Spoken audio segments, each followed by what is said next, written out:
Here we go. And we're live, we are live. Listen, I really want the people to understand this about what I do. At this very moment, I'm not tied to anything. I genuinely understand that people have issues with me having interviews with specific people or me allowing people to speak on the platform. And honestly, from the bottom of my heart, collectively, from the bottom of everyone's heart at the Danza Project, I just want you to know that we do not give a damn. We're doing the interviews because we want to do it. Not having those ties allows me to do what I want to do. I want to have the conversations that I want to have. I'm not looking for the conversations that you want to have. If it so happens to be a viral moment, whatever, that's cool. But the most important thing to me is having that dope experience, dope conversation, and speaking to the people that I want to speak. You know, me, I put myself here. My team and I, and that's it. So when it comes to all the other outsiders that want to give their opinions, look, I'll do it for you. I'll entertain you for a little bit, but that's all. At the end of the day, I'm gonna go back to getting my money. And what are you doing? Talk so. You know what I'm saying? And people really like, I'm sorry. I'm sorry I'm not what you wanted to see, but guess what? Like I said earlier, Nova, you heard me, right? Oh, if you hate, cool. Just keep hating on the page. Boost that algorithm for me. Keep getting me money. You feel me? I like it. It's cool. You feel me? But with that said, we got one of those interviews. Sure do. It's here. Goddamn. The Danza Project. 154, right? 154. 154. We got my man Roger Bonds in the building. How you feeling today, my brother? Welcome. Welcome to Miami. Glad to be here, brother. Glad to be here. Now, there's obviously a lot of controversy surrounding everything right now, and the people have been waiting to hear you speak. But more importantly, I don't want to start there. I want to start in the most important things in your life, and that begins with you. Right? The most important thing right now? No, I'm saying the most important thing is you. You're here. No question. Right? Again, welcome to Miami. And the question I have for you is, what was your upbringing like that made you Roger Bonds, the man you are today? Being a straight up class. I'm gonna give it to you real. Mm-hmm. You know what I'm saying? Roger Bonds. Roger Bonds ain't my real name, but Roger Bonds is my real name. You know what I'm saying? There's people that think that's my real name because I had it so long. But it came from, which everybody could identify. It came from Roger Moore, which was 007. You know what I'm saying? So I gave myself, I was a big Roger Moore fan. You know what I'm saying? Just like everybody, Roger Moore was like Bruce Lee when you was growing up. Everybody wanted to be that fly dude. Everybody wanted the girls. Everybody wanted to get money. But one thing about Roger Moore is he didn't play them games. You know what I'm saying? You can say what you want to say, but he just didn't play them games. So my man gave me that name when I was 13 years old for the same exact reasons. And it just stuck. It was just a magnet. So it was meant to be. So that's who I get myself behind. Where you from? I'm from Harlem. Harlem. I'm from Polo Ground. Okay. You know, that's where the Giants used to play. That's where the Ruck is at. You know what I'm saying? And it's just one of those places, man, where it was more of it was an upbringing, but it was an experience. And even though you try to get out of it and get away from it, you always love it. So that's what I think about, you know. And so that upbringing out there, was it like, you know, what was it like in the household? Was it mom and pops? Was it just moms, you know, like? It was moms and pops till I was like 13 years old. Okay. And then after that, it was just moms. So that's where my love for women really come from, because I seen the trials and tribulations my mother went through. I seen the beatings, you know what I'm saying, when she was younger and I was younger and I would run under the bed or I would hide in the closet. I seen those things, but my pops was a police officer. So it was kind of hard for her to report these type of things. You know what I'm saying? If she called the police, guess what? It was some friends that came over and they would just pull him out the house and talk to him because he's one of them. You know what I'm saying? And that's how I grew up seeing that. So when she got enough courage to finally leave, she left me behind because I had a little brother. So in her mind, the most important thing was I got to take the baby with me. So that left me there with my father. And that's when I really hit the streets because I didn't want to be in there with my father. So I had to fend for myself. And that's what made me hit the streets and really become Roger Bonds.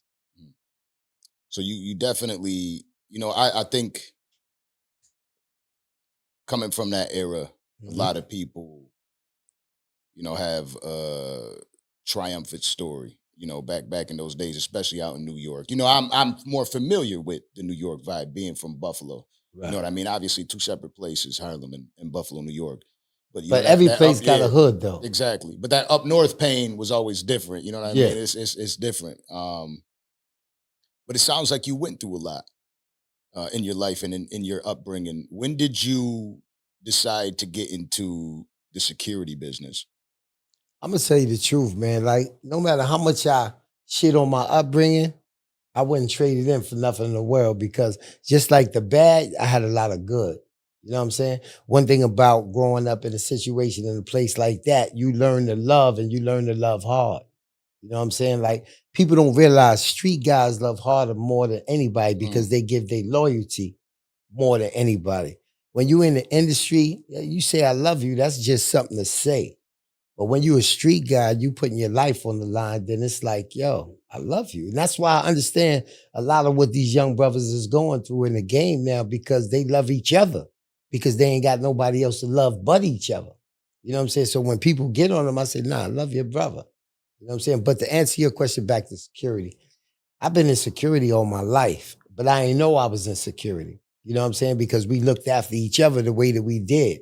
So when I came home from jail, and if you go back to the 90s, security wasn't what security is now. Security now is you might have a badge, you might have some schooling and stuff, but that security in the rap game back in the 90s was who's who. Who name is going to carry from here to Chicago, from here to Philly? Who got a street story? Who's going to handle their business? So when I came home from jail, of course, Bad Boy had their situation with the West Coast. You know what I'm saying? The East Coast. It was like, yo, I heard the Kid Bonds is home. Yeah. So it was more of a, yo, tell him to come downtown. I want to talk to him. Because the talk was like, oh, yo, Bonds is home. So you had one half that was like, I'm happy he home. Then you had another half that was saying, yo, is he going to come back in the block? What he going to do? And then you had another half that was like, yo, we might have to get rid of homie if homie tried because it's a whole new gender now. These kids ain't having it. So they're like, don't think you're going to come home and do this and do that. So I had a friend that was just came home himself. You know what I'm saying? He had came home after like 12 years on a body. And they came and talked to him, and he ended up running with Bad Boy. And my man Loon, who I grew up with, shout out to my brother Loon, Amir, you know what I'm saying? He came and got me and was like, yo, let's do this, man. I'm doing this, that, and the other. I'm down with Bad Boy now. And me and him started running together. And then I had a homie that was looking over Puff. And his man seen me and he said, yo, B, I know homie. Homie be with Loon. Homie be doing this, that, and other. Yo, let's see what he want to do. And so I had two choices. I had that choice of either going back to the street or actually working for somebody. And that working for somebody, I ain't never do that before. So I was like, I'm going to try this because I had a son. You know what I'm saying? And at this point, I ain't have no other kids. I just had my son. So I was like, you know what? I'm going to give it a shot. And when I gave it a shot, man, it ended up being something that was like my name carried a little more than I knew, a little bit more than I thought. So I was able to diffuse a lot of situations. So I just said, you know what, I'm going to give this 100%. And that's what we did. And it's there, right? Like, oh no, this is history. You know what I mean? It's history. You're in history, etched in stone. Now, talk to us about the family. You have, 4 kids, 5 kids? I got 5. I got 4 daughters and 1 son. And so your baby boy was firstborn. What was that like being in that type of, because you're with Bad Boy, right? I actually wasn't with Bad Boy when my son was born. Where You were know you what I'm at? saying? You were still doing security at that time? Nah, at this time I was 19 years old. Okay. So what happened was I had a son from a girl inside the projects. You know, we in the projects, we running around, and I had a son. And then in 6 months, I caught a manslaughter charge, and I went away. You know what I'm saying? And my son grew up without me. So when I came home, he was 6. And then from there, that's when I felt, okay, I got a choice to make. You know what I'm saying? Do I want to be a father or do I want to be in the streets? So luckily that the reputation that I made for myself before I left, we all know how the reputation, like it's hoods is hoods. When a dude come home from jail, it's like everybody want to be around him. Yo, what he gonna do? What he gonna say? Da, da, da.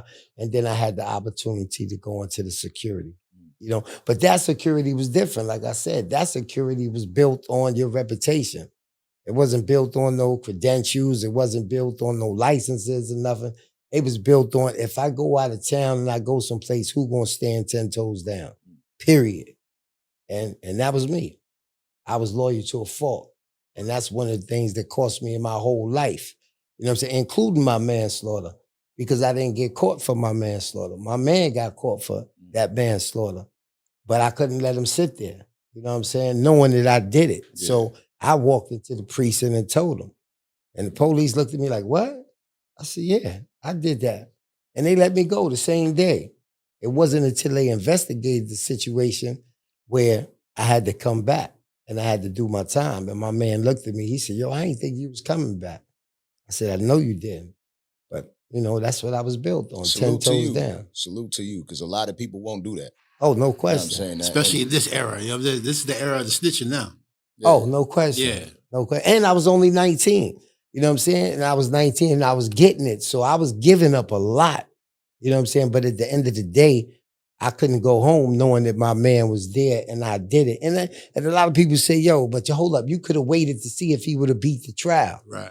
You know what I'm saying? But at that time, I ain't think about whether now, if you ask me now, yeah, I would wait to see if he beat the trial, knowing I know the game now. Right. You know what I'm saying? If he didn't do it, then they would have had to prove that he didn't do it. Right. But at that time, I didn't want them to go through that. I didn't want him to go through that. Right. Because he was sitting probably, right? He was sitting. See, He was sitting with no bail, no nothing. You know what I'm saying? I knew his son. You know what I'm saying? And I was like, nah, I'm not going to let it go down like that. There, right? Yeah, yeah. What was it like, the relationship with your son? Now he's just born up until 6 years old, so he's fairly young. Right. Barely understands what's going on with daddy. Was it something that you were able to stay in contact with him throughout those 6 years, or was it something that you came? Okay. I had a family, and my family brought him up. His mother never brought him up because we was never really a couple. You know what I'm saying? But my brother brought him up. My mom's brought him up. So he kind of grew up thinking dad was in quote unquote college at one time. Oh, we going to see dad. You know, he was all smiles on the visit. You know what I'm saying? And that's what he remembered then. It wasn't until I came home for another 5 or 6 years. Now I caught a federal charge. You know what I'm saying? So now he's old enough to see. And I had to go sit down for another 5 years. So now it's affecting him. Now it's like, yo, man, my pop's locked up again and da. So now that's when the real change came in effect. Like, yo, the game ain't over. Because I don't care what nobody say. You ain't been locked up till you mess with the feds. And they sit there and they tell you, man, you see that football? See that football number right there? That's what we talking about right there. And that's when life hits you. You know what I'm saying? And the state life ain't hit me. I was young. I had trailer visits. I had all that other stuff. So it never felt me. I was 19. I was ripping and running. I came home at 24. I felt like, yeah, I got another one in me. Right. You know what I'm saying? That's how you feel. But when you come home from the feds, you feel like, nah, I ain't got no more in me. And that's when that's when I took the security thing to another level and said, okay, I can make a living doing this. And when did the daughters come in that time frame? The daughters came in when I first came home. You gotta remember, you ain't smashing nothing, you ain't hitting nothing. So as soon as I got home, I made a daughter. Yeah. You know what I'm saying? Shoot everything up. Yeah. It might have took a month. Yeah. You know what I'm saying? I made a daughter. And then 95, I made another daughter. Then 2000 is when I came home again. Shot it up. Yeah. Had another daughter. You know what I'm saying? So that's when they came in play. It's minute to see, but every time I came home, I made a kid. You know what I'm saying? Yeah. Every time. So, yeah, absolutely. you know, and my daughters is the light of my life because I got to see a different, that's when you become, I mean, you're always a father, but when you have them daughters, that's when you understand the things that you actually doing. And that's when you start to realize that that's somebody else's daughter. You know what I'm saying? But when you moving and grooving, you're not thinking about that. You know what I'm saying? Yeah. So that's when it hit me. Fortunately and unfortunately, I have a daughter on the way that could be here any day now because, you know, my girl likes to pop them out early. So Congratulations, so bro. I appreciate that. So I'm definitely about to figure that out. You know what I mean? Yeah. And I know I am. I wanted the daughter first to learn that lesson first before Right. I had my son. But I like the way it went down. You know, I got the son and the daughter. But my son, right, I wear him right here. You know, like Close to your heart. yeah, and now I have to get one for my daughter. I can't let her feel like she, you know what I mean? No question. So it's No gonna be question. expensive, but the daughter gonna be different. You gonna see because I got a daughter, so Yeah. it's different. Like I know I can't wait. Yeah, I'm excited about it. The daughters is like, yo, the daughters Yeah. show you are like, yo, this is my daughter, yeah, man. because you got to be like a hero for them, like for real. Yeah, You know what I'm saying? yeah, Like yeah. with your son, that's like your dog. You bring him up, you want him to be just like you. But for your daughter, you want her to look at you as like the ultimate man. You like Superman in her eyes. Exactly. Yeah. Exactly. You are the Superman. Exactly. Period. Yeah. Nobody can talk about me, even to this day. I got one daughter that's like, my father can't do no wrong. Exactly. Like you could tell him, I just tell her I did everything. She's like, nah, my pops and Yep. As a matter of fact, I've never met a girl with a father who ain't tell me about it. Because any girl that grew up with a father be like, yo, my daddy don't talk to me like that. Or I grew up with a father, you can't do this to me. You can't do that. They always put it in your face because when they have that father figure, they know that they always got a man in their corner. Yeah. Mm. That shit is different. My daddy beat your ass. Exactly. You know what I mean? They all say that. And then No you got question. a daddy that could beat that ass, and you're sitting there and be like, God damn, that's your dad? Yeah. Yeah. You know what I mean? Yeah. You pull out the 38 Yeah. like Yeah. Shannon Crowder was talking about. That's Yeah. his mom, right? Like that's his mom. My older sister, she's my dad can't do no damn wrong. There you go. Can't call shit out. Oh, don't be talking about my father that way. It's my father too, goddamn. What the fuck you talking about? Yeah. You know what I mean? Yeah. But it is how it is. So I just can't imagine, you know, for me, I just got a boy right now. Like physically there, he's there. He's been there for 19 months now. And I can't imagine him not being around. Right.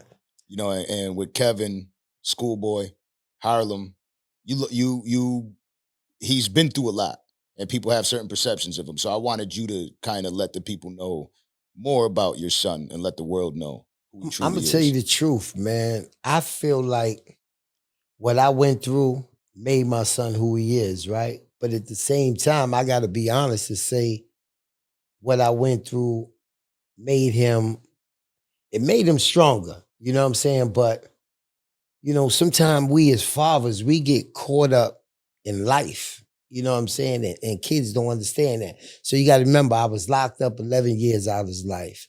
And then when I came home, I got with Bad Boy. So therefore, I'm not in his life. You know what I'm saying? I'm running around. I'm in this country, that country, this thing, that. I'm taking care of stuff financially, but it's bigger than financial. You see what I'm saying? Like the world be having us so messed up that we feel like it's all about the bread and the butter. Like we got to make sure they got. But nah, sometimes you got to get your son and you got to hold him like, hold up. And I never did that with Kevin. You know what I'm saying? I'm just watching his accolades. I'm watching him play ball. I'm watching him get a scholarship to college. I'm watching him. He went from Catholic school to Mary Bertram in Brooklyn. And I'm watching him in the newspaper. I'm listening. I'm watching his story from people telling me, yo, you know your son playing in the Rucker, but I ain't got time to go there because I'm trying to get this money. You know what I'm saying? I'm living somebody else's life. You know what I'm saying? I'm watching their kids. I'm doing everything for them. I'm not even doing nothing for mine. I don't even know that my son is basically like when he got incarcerated, all I know is Schoolboy, the dude that get the A's. That's why they call him Schoolboy. Right. I don't know the dude that I find out, oh, yeah, he's a blood. You know what I'm saying? I find out, oh no, he's the head of the Bloods in this. I look at tattoos. I don't even know what 5 stars mean on your arm. Other people is telling me, and I'm like, yo, you sure this my son? And they like, yo. And then it was one day that me and him got into an argument and I punched him in his face and he ain't move. Like it ain't even faze him. I mean, I really literally punched him in his face and he did one of these. Yo, Pop. And that's when I realized I had a man on my hands. Right. Like, yo, I got a man. And me and him had a talk. And he packed his stuff and he left. And that's why I feel so hard on going for him, because I felt like I took away his chance by not being there for him. You know what I'm saying? So when I look at him, I look at Schoolboy. And Schoolboy is the person that I feel like he really wanted to be. But by me leaving, I gave him no choice but to become who he had to come, because I forgot that we still live in Harlem. We still in the hood. So he's getting a certain look. Like, yo, Bonds your father? Yeah. And when somebody told me, yo, you know what he doing, right? I said, what he doing? He trying to be you. Right. You know what I'm saying? Trying to outdo you, actually. Exactly. And I'm like, damn, B, you right. And he see, yo, he look up to you. And when me and him used to sit down and talk, I started seeing that. But you know, it was a little too late. You know what I'm saying? It was a little too late. He was getting like he had a full scholarship for basketball. And they called me up there one day. If you remember back in the days when they had Wilding? Mm-hmm. So he was getting ready to get kicked out of college for a Wilding event where they jumped the dude that they got on the basketball team. And they shaved off the dude's eyebrows. Mm. But the school itself got involved in it when he said, Pop, this is just what we do to the rookies when they come in. They call it the hazing. Yeah, hazing. Yeah. But the mother and father got involved and they went to the school and said, yo, if y'all don't kick him out, and I was able to save him that first time. I went to the school. Of course, I used, yo, I'm such and such, I work for such and such, and they're like, oh, okay, we're going to give him another shot. Right. You know what I'm saying? But then it had turned him off, and he never got back into that. So he came home and he went to BCC, right, which is a college in Manhattan. But he said, yo, Pop, that's a D school. He said, I don't want to play ball for them. Right. But I'm trying to tell him, I said, but it's a free education. But he ain't trying to hear that because he's stuck on, yo, I want to go to an A school. Right, he want to play ball. He ain't worried about the play ball. shit. Yeah, but I'm trying to show him, like, you got schools like St. John's, different places that people, I ain't going to say St. John's because that's like an A1 school. But there's a couple of schools in New York. It might be a couple in Buffalo that they call D schools, and people actually started there and then went to the next joint. Right. But for him, it was taking too long. You know what I'm saying? And that's what made him go to the streets. You know what I'm saying? So I always had that on my back. You know what I'm saying? I always had that. And that's why now I go so hard for him, man, because no matter what anybody else will see, I'm going to always see Schoolboy.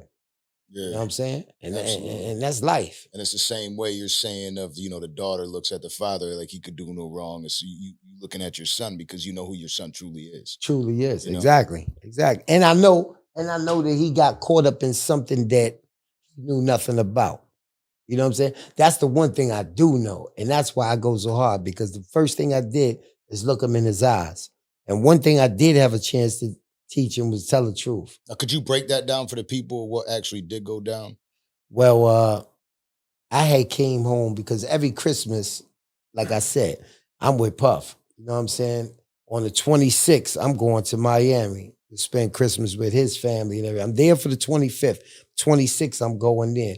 So I came home on the 26th, and he said, Pop, I'm going to Africa. So I said, yo, you going to Africa? I said, what you going to Africa? I'm going to tell you the truth. Dad, I ain't believe him. I was like, you ain't even got no fucking passport. You know what I'm saying? But he like, yo, I'm going to Africa. So if you remember back in 2012, you had Tyson Bedford, you had Teddy Riley, and I Need a Roughneck, So everybody from the hood was modeling back then. Right. You know, they had the tattoos and all. So he said, I'm going out there to do some different type of pictures on them. So I'm in my bag. So I'm like, all right, here goes some money. I gave him a box of Sean John clothes. I said, here goes some Sean John. I'm gonna holler at you when I get back. So I really didn't think he was going. Right. You know what I'm saying? And then January 7th, I was in Paris. And I got a phone call and they said, yo, Kevin locked up. I said, Kevin ain't locked up. He bailed out. They said, nah, he locked up in Africa. I said, locked up in Africa? For what? Murder. And then I just got on the plane and I went down there. You know what I'm saying? And I looked him in his eyes and I said, yo, this is the one thing I want you to do. I'm going to be here regardless. We're going to fight this regardless because you my son. I said, but did you do it? And he looked me in my eyes and said, Pop, I ain't do this shit. And that's when the fight was on. Because you only got to tell me one time because I know my son. You know what I'm saying? So when he said that, and I said, yo, all right, so what's this about? He said, God bless him, because you know, no matter what, I still bless the family. You know, he said, they said I killed this guy, Andre Heckermeyer. I said, for what? He said, that's what I'm trying to figure out. For what? He said, I didn't do it. And then from then, it was like, for what? And I'm still asking the same question. For what? And they still ain't told me for what to this day. But he's been here for 13 years. You know what I'm saying? And he just blew a trial. He just blew a trial and they gave him 29 years.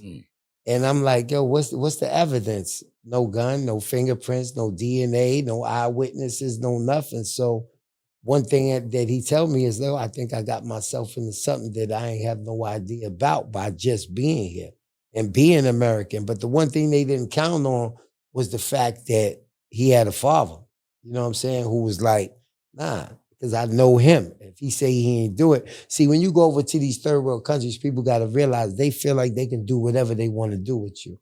I've been in that situation. I've been in that predicament where things have been stolen, and when you walk into the precinct and you talk to him, oh, he's from America, he's going to be gone next week, so they're not going to investigate the situation. So it's the same thing with him. They didn't investigate the situation. He's from America. What is he doing here? And he's 22 years old. He's guilty. You know what I'm saying? So that's what we're dealing with right now. Right now, we're dealing with the situation of trying to show and trying to prove that he absolutely had nothing to do with the situation. So that's what the fight is about right now. You know what I'm saying? So that's what I'm dealing with. And I do want to raise awareness for that. I know you have a GoFundMe for this. Can you let the people know what the GoFundMe is so we can get, and we'll also throw this up on there to try to raise money for him too. We got the GoFundMe, we got the Cash App, we got the everything, and it's Justice for Kevin. But right now, I believe it's standing. I'll give it up, but I forget the name of it. But, just get us that info and we'll definitely post it up for you. Yeah, definitely. And do you stay in contact with him now? No question. I stay in contact with him. So what we trying to get now is an advocate. So an advocate is somebody that works specifically on something. So of course, when I went down there, you know, I got a good lawyer and everything, but they tell me, they say, yo, a lawyer is not enough. You need a team. Damn. So right now, what we doing is we getting an advocate who's just strictly working on the murder charge, because he got 13 years in and the judge sat there and he's trying not to give him the 13 years that he got in. You know what I'm saying? We've been to the embassy, we've been everywhere, and everybody is like shrubbing their nose to the situation because it's like, well, he's somewhere that he's not supposed to be. And my thing is, where is he not supposed to be? I thought this was America. I thought this was the land of the free. I thought he could go wherever he want to go. You know what I'm saying? A case is supposed to be built on evidence. You know what I'm saying? Like Johnny Cochran said, if it don't fit, it don't fit. Quit. Yeah, you must have quit. You must have quit. Yeah. You know what I'm saying? Like, forget what you think. You know, show me the evidence. Show me, prove it to me. Because it's one thing for sure, two things for certain. If you're 22 years old and you go out there and you commit a murder, you're going to fuck something up. You're going to leave something somewhere. Right. You're going to leave some fingerprints. You're going to leave some DNA. You're going to leave something. Y'all can't give me none of that. You know what I'm saying? So that's where I think that privilege is for certain people. Because if he did have the money and he did have the right legal team, he wouldn't be there right now. And did your son ever meet Diddy? Yeah, my son met Diddy before. And I know that there was like a instance where he did speak out, if I'm not mistaken, right, about this entire thing. He spoke out, you know, and I get on that because I'm gonna be real with you. He knew that if it was his child, 10 toes down, it wouldn't be no question about it. You know what I'm saying? I'm gonna be right there. But some people feel like different things are more important. You know, the image is more important what people think of you is more important. When I thought the bond and the loyalty would be reciprocated. You know what I'm saying? But he did speak up. He did give me some money for the lawyer, but then he disappeared. And I'm like, I gotta eat that. I gotta understand that, but I'll never respect that. You know what I'm saying? That's where the loss of respect comes from, because you ain't staying 10 toes down for mine. You know what I'm saying? And it's a lot of people that tell me different things. Yo, I remember this. I remember that. I remember when you was there. His own son tells me, yo, I remember when you came to every one of my football games. So even though that's supposed to be something good, right, I sit back and say, damn, his son could say I went to every football game, but my son can't say I went to every basketball game. right. You know what I'm saying? So to me, that's what eats me. You know what I'm saying? And that's what eats me. A lot of people say, yo, but yo, you shouldn't be upset. And I say, yo, y'all don't understand. Okay, when you think of regular security, you think of a 9 to 5. But we talk about days where it was 32 hours, days where it was 36 hours, days when you get the call, yo, Sugar's outside the club. Okay, you 10 toes down now, whatever it is. So that type of loyalty, I expect more. You know what I'm saying? And I'm going to sit with that chip on my shoulder no matter what nobody write me and say, yo, you not supposed to feel this way. Yo, what that man do with his money is way. Nah. When you look me in my eyes and tell me, yo, you ain't never got to worry about nothing. You know what I'm saying? You ain't never got to, yo, if I get $100 million, you ain't never got to worry about nothing. That's made because of the trials and tribulations and situations that y'all go through together and you survive. So that just sounds good at that particular time. Now I'm gonna hold you to that, because if I can't hold you to that, then the relationship is nothing. I'm gonna bring that back up. I'm gonna bring that back up to everybody who say that. You not in my shoes. You don't understand what we've been through, and you wasn't there the night that this happened. You know what I'm saying? So that's what I stand on. I stand on all 10 toes. So if you tell me something, I'm gonna hold you to what you tell me. And I think that's absolutely fair.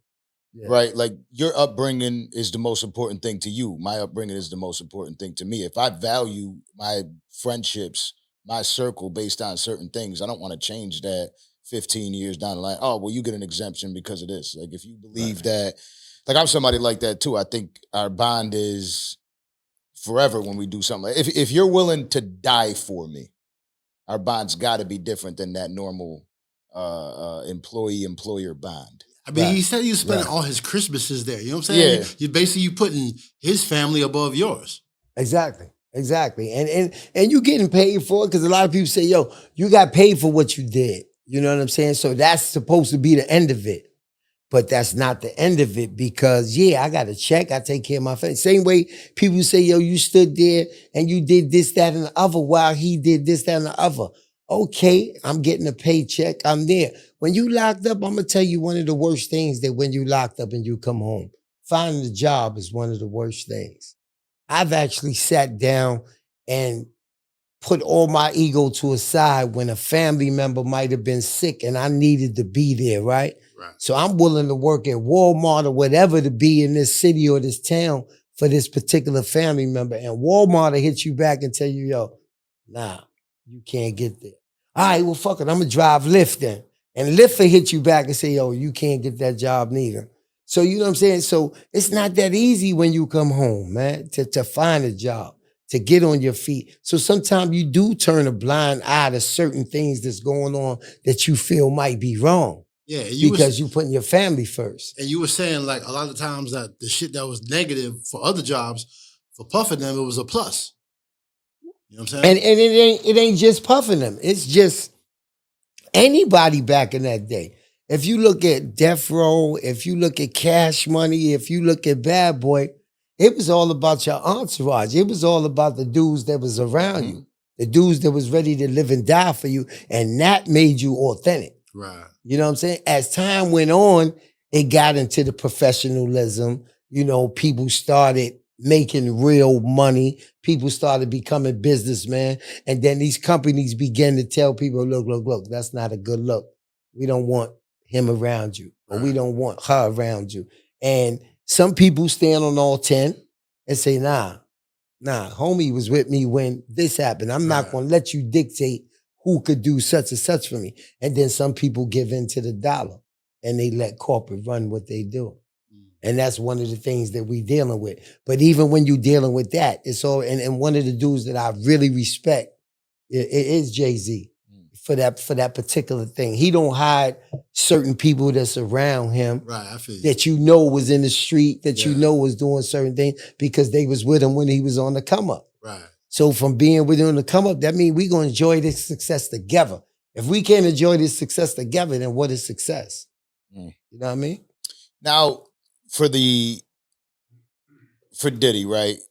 He does pay the attorney, he does speak up, and he's still paying you a salary. For the people that say that should be enough, you know, he did pay for the attorney. I don't know if he just paid like a startup fee for the attorney. He paid. Let me say, he paid a 80 bit. Okay, but let me tell you what gets me about that. If it was another rapper, or if it was somebody of significant other that he feel he could get front page news of, Diddy pays for attorney for such and such and such. Not a fraction of it. You know what I'm saying? You know what situation and predicament that I'm in.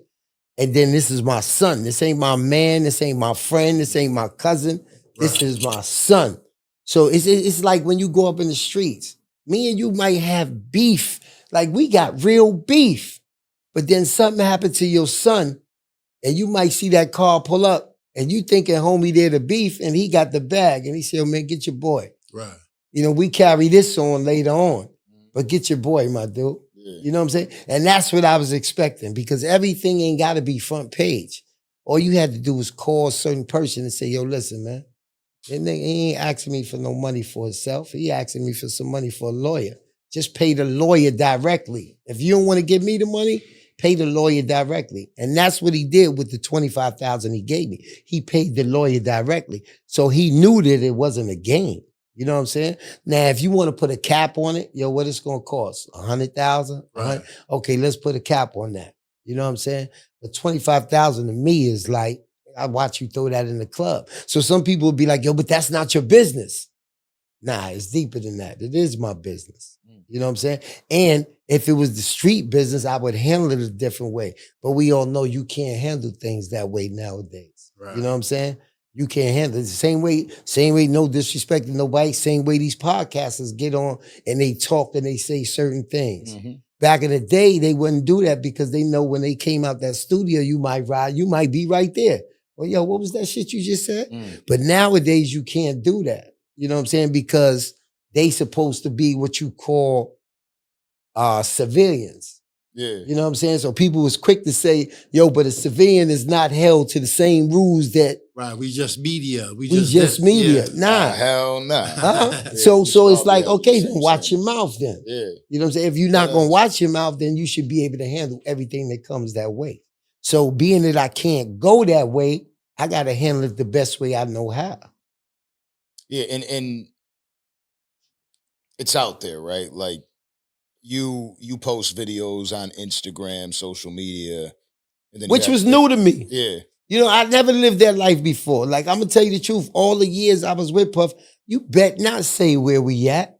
You bet not say what we doing. It wasn't until like maybe 2013 or 14 where people got into the Instagram thing and it was okay to say, yo, we going to be in Miami this weekend. Because before that, we couldn't say what we was doing and where we was going. So I just want to point out that social media is new to me, but it also gets you results. Absolutely.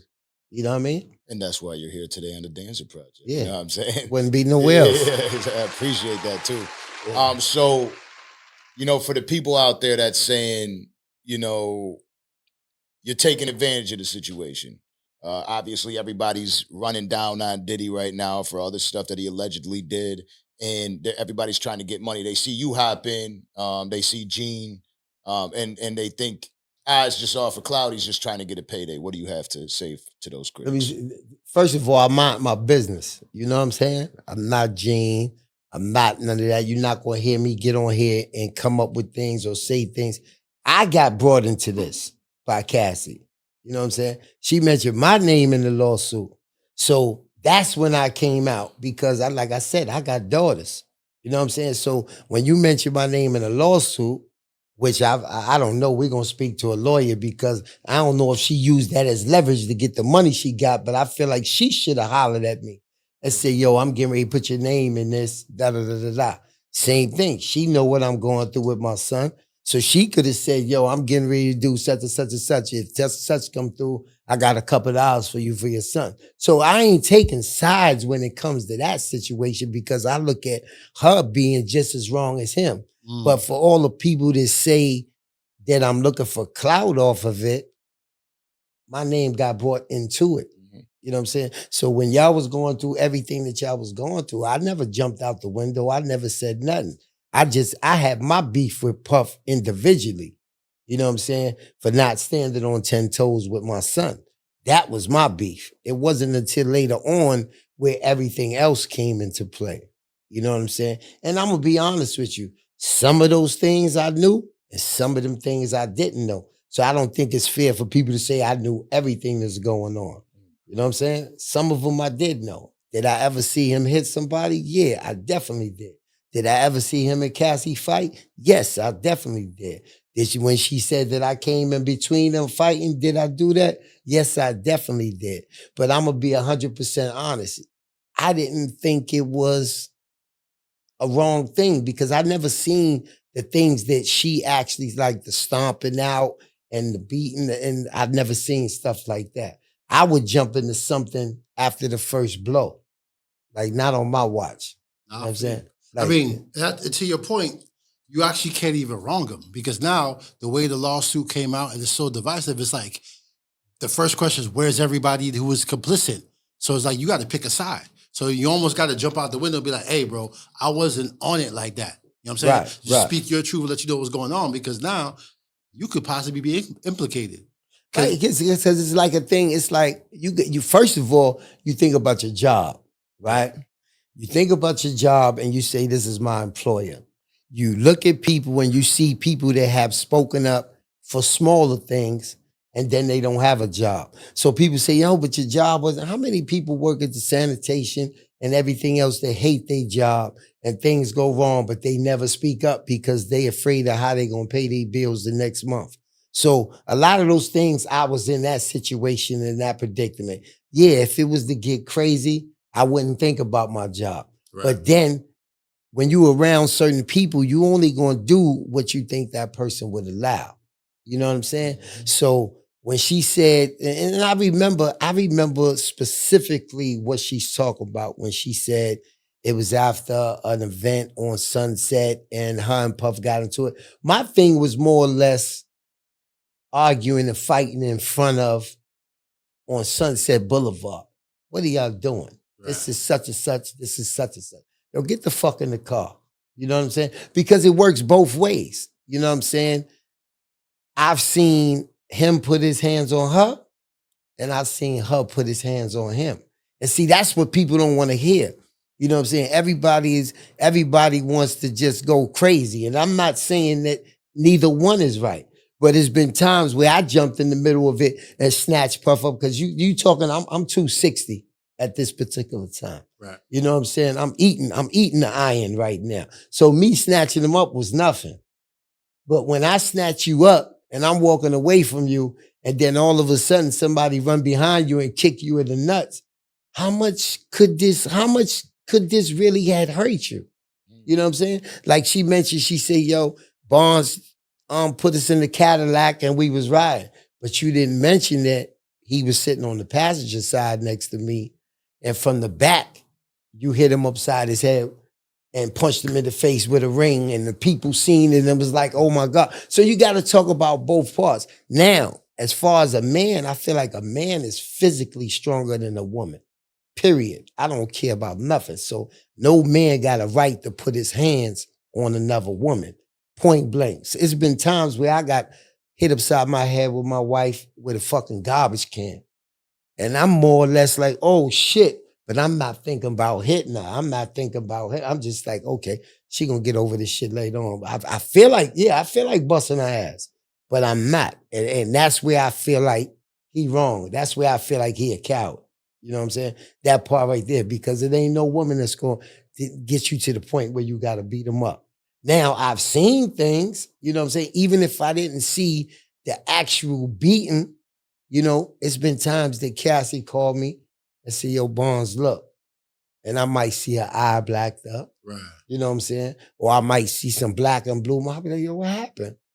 Yo, you know, this happened. Yo, your man. And then he just started beating me up. But I didn't physically see it. I just seen the aftermath of it. That's kind of like what Gene was saying in some of his interviews too, that he wouldn't really do it in front of people, or he knew who he could try and who he couldn't try. So right. It don't really seem out of character that you wouldn't actually see it physically happen in front of you. But you, like you said, you knew something was happening. You knew what was going on. Right. But my thing also was nobody had you handcuffed. You know, I mean, you read a lawsuit. Of course, we know when you read a lawsuit, the lawyers are sitting there and they telling you exactly what to say for it to stick. Right. How you to know get what the I'm bag, saying? Absolutely. You know what I mean? Like, this is what you got to say for it to stick. So when I read the lawsuit, it's a lot of overbearing stuff on it. When I say, like, I wasn't there, so I can't say how much he punched you in the face. I can't say how much he stomped you or he kicked you. But I can say something happened because you got these bruises on you. Yeah. But I also could say, why you ain't going nowhere?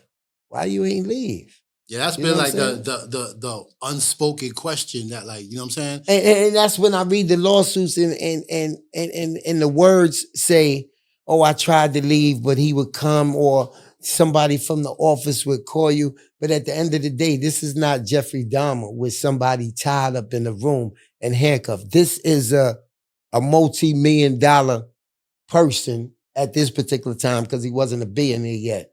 But throughout his different relationships, I've seen the outcome of him being abused, right? And each one of these women had the courage to leave. Right. Because you got to understand, he's not going to risk everything. I've seen women say, yo, I'm not fucking with you no more. And that's that. And when they got that look in the face, he know. So to me, I feel like when Cassie says things like that I couldn't leave, I feel like, nah, it's not about that. It's about the jury. It's about the money. It's about the clothes. It's about the trips. It's about your career. It's about everything. But when you get sick and tired you don't give a fuck about none of that no more. I'm getting away. I seen it with my mother.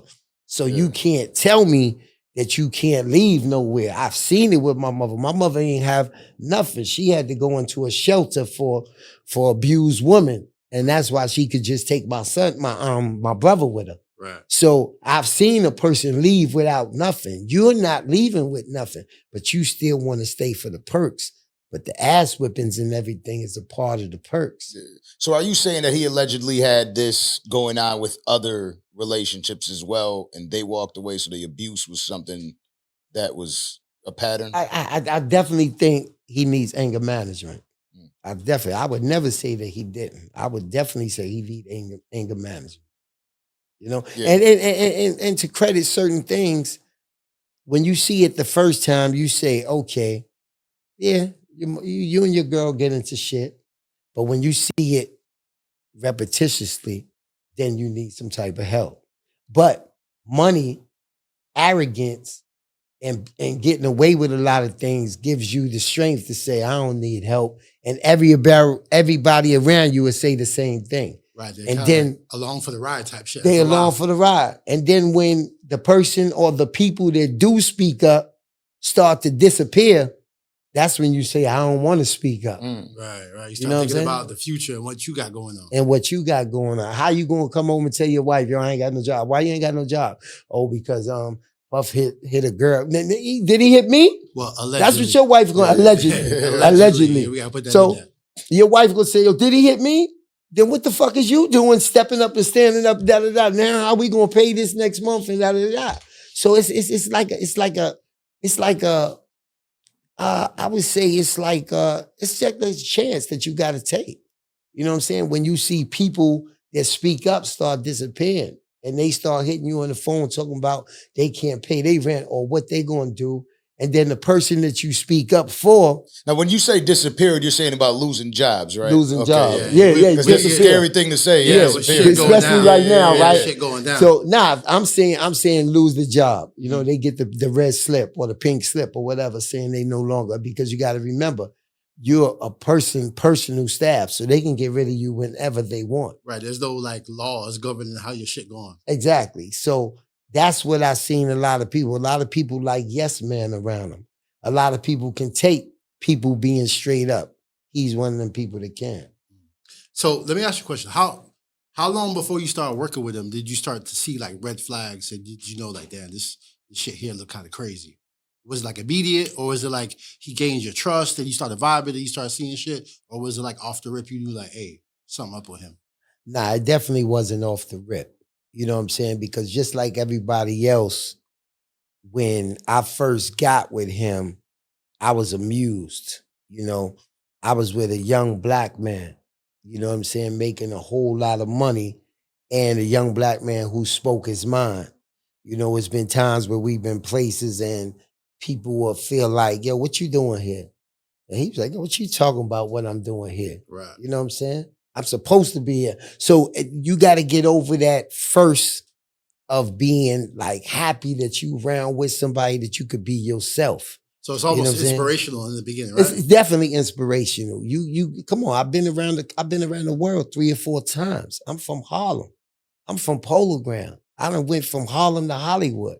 You understand? You gotta understand, we living together. So I'm not even coming home. I'm living in Beverly Hills 3 weeks out the month. I'm living on Star Island 3 weeks out the month. So it takes you a lot to say, okay, this ain't where I want to be. And I would say like the first relationship that I seen him get into, and I seen that, it kind of rubbed me the wrong way. But I wasn't in enough to be able to have that conversation. Right. You know what I'm saying? So it wasn't until about 5 years in that I was able to have that conversation. And me and him used to have different conversations like that. And when you see somebody trying to get better or say that they trying to get better, you kind of hope. You ever been in a relationship and it's like, I'm going to change. I'm going to change. It's like, you know, you telling your girl, I'm going to change. I'm going to change. I'm going to change. You you hoping on a change. It's like, you know what I'm saying? It's like being with a bitch who's like on coke or something. Exactly. Like, yeah, it's like, I'm going to get over it. I'm going to get over it. And then one day you realize, damn, this bitch is a cokehead, bro. Like, that's just what it is. Right. And it gets worse. You know, instead of it getting better, it starts to get worse. And as it's getting worse, you getting older. So as you getting older, you getting wiser. And you understand, okay, this shit ain't going to stop. You know what I'm saying? None of this shit is going to stop because it's nobody there to stop it. And this person is becoming stronger and stronger and stronger. So if you becoming stronger and stronger and stronger, what's there to make you stop? You know what I'm saying? Like what I feel like what he's going through now, that's enough to make you stop. You know what I'm saying? But if you ain't never went through this shit before and everything you going through gets swept under the rug, it ain't no reason for you to stop. Bonds ain't gonna make me stop. Bonds is just another security dude. Now I see that. You know what I'm saying? But when you live in it and you going through it, that person knows how to make you feel like, yo, you ain't gonna never gotta worry about nothing because this is what they telling you. This is what you seeing. So each and every day, I'm not gonna lie, you hope that that person wakes up the next morning and a red light went off in their head. They say, yo, I gotta treat a nigga better. Or I got to treat a person better, or I got to do this. So that's what you hoping. And then you get to the point where you say, yeah, nah, nigga ain't going to never change.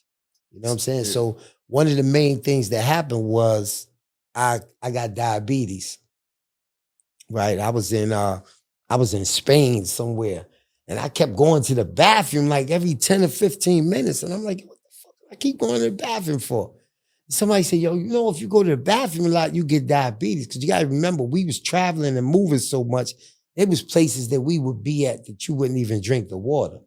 You know what I'm saying? Or they say, yo, if you from the United States, the water going to make you sick. Hell yeah. You know what I'm saying? I've been to Mexico a few times. I got sick as hell off that water. Oh, for the water. So you end up drinking sodas and juices all fucking day long. So that's one of the things that happened. So I looked at it as like, that was like one of the ways that God got me out my situation.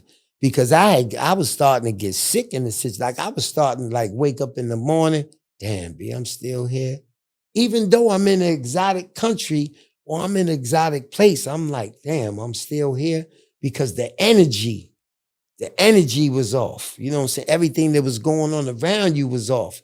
And you were expected just to stand there and do what you supposed to do. You know what I'm saying? Because that's what's acquired of you. Right. You know what I mean? So, you know, that was one of the things that made me say, okay, it's time to go. So I used my sickness as one of the reasons, like, yo, you know, I can't be traveling with you, and you know I can't be doing this, that, and the other. The doctor said I need to be in a stable place. I need to get a certain amount of sleep. I need certain type of food. So you were trying to pull away. I was trying to pull away. You know what I'm saying? So what I did was I found that they had an opening in Ciroc, right? And I said, yo, you know, with being next to you for the last 12, 13 years, and you having this brand right here, I could go over to Ciroc, and there's nobody that wouldn't believe what I'm saying because we got 1 million pictures together all over the world. So that's what made me go over there and create the Ciroc Boys. You know what I'm saying? Because I knew that everybody would believe my story as far as Ciroc and being next to Puff. And that's where we was able to start that. Because the first thing he told me, I ain't gonna lie, the first thing he told me was, yo, you know, if you go over there, you ain't gonna make the same amount of money that you making with me because they control what I can pay you. So I said, damn, be out of everything, that's the first thing you gonna tell me? Like, you ain't gonna tell a nigga you gonna miss him, you ain't gonna tell a nigga nothing. You know what I'm saying? Yeah. Because people don't realize it's personal now. You know what I'm saying? You've been with a person 12, 13 years straight, living with them 3 weeks out the month. Like, it's personal. I don't give a fuck what you going through. It's personal now. So when he told me that, I said, okay. So I had to think of something and create something. You think that a part of him was like emotional about losing you, and that's why he said that, to try to say, yo, don't go? I want to think that, but yo, knowing Puff, man, he's emotionless, man. He's emotionless, man. And one of the things that stick in my mind that I never paid attention to, that I pay attention to, is he said, I don't know how to be a friend. Damn. You know what I'm saying? Like, he said, I don't know how to be a friend. He said, you know how you and your man Paulie got the homies uptown, and you know, y'all go back on checking. Like, we used to take boxes of Sean John back to the block to make sure niggas was right. You know what I'm saying? Yo, here, B. Open up my trunk. Dudes will run up on me. Yo, Bonds, you got you. You know what I'm saying? Puff was like, yo, only thing I care about is my bitches. You know what I'm saying? Like, I don't know how to be a friend.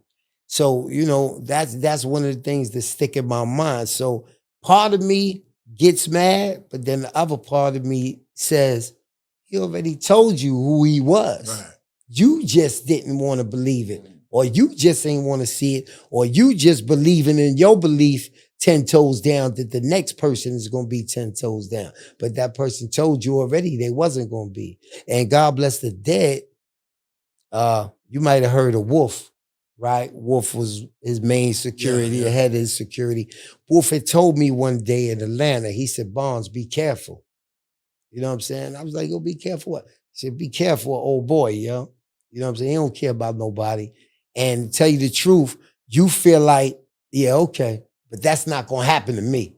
Like, you don't believe that's going to happen to you. Right, like, none of us do. Yeah. We always think, you know, until it happens to you. Then you be like, nah, that shit ain't gonna happen to me, because you know how 10 toes down you are. And then shit that affects you don't affect them. Like, if you spend, Chris, like, it's been times my daughter came over and was sitting there playing with Mary J. Blige. You know what I'm saying? So it's like, oh my God, like, Dad, you know, your friends are awesome. Like, you know what I'm saying? So you think— shout out to Queen Mary. Stuff that means something to you, like even waking up, like he said, on Christmas. That's personal stuff. You know what I'm saying? Like, if you wake up with a nigga family on Christmas, that's personal. If you opening up presents that they brought you on Christmas at their house, you think that's personal, but the Puff is not personal. It's business. You know what I'm saying? Do you feel like a part of him was like, or is like this because he doesn't feel like he can trust anyone? Because if you look at everything that's going on, right? You know, allegedly a lot of stuff occurred, right? But if you look at it from a different angle and from the way that other people are trying to look at it, right? Because you're definitely going to have two sides anytime. Right.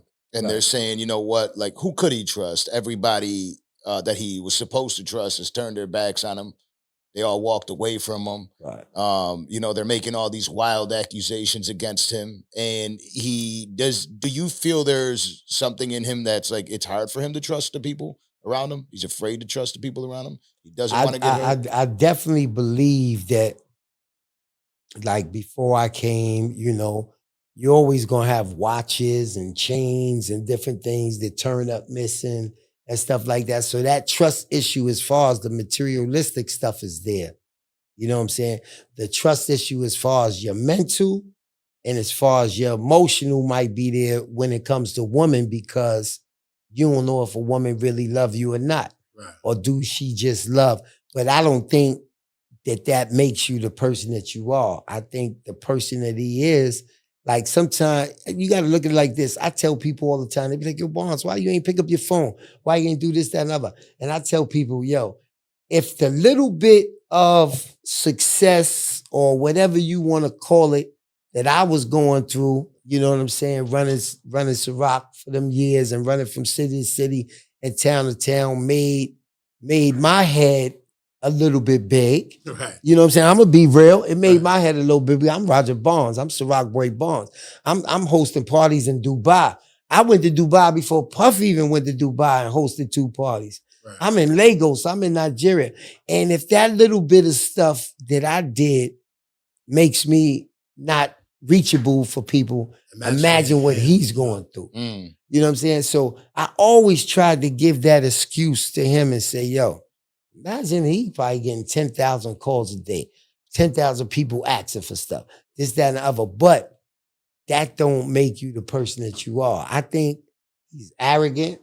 You know what I'm saying? I think the money made him arrogant.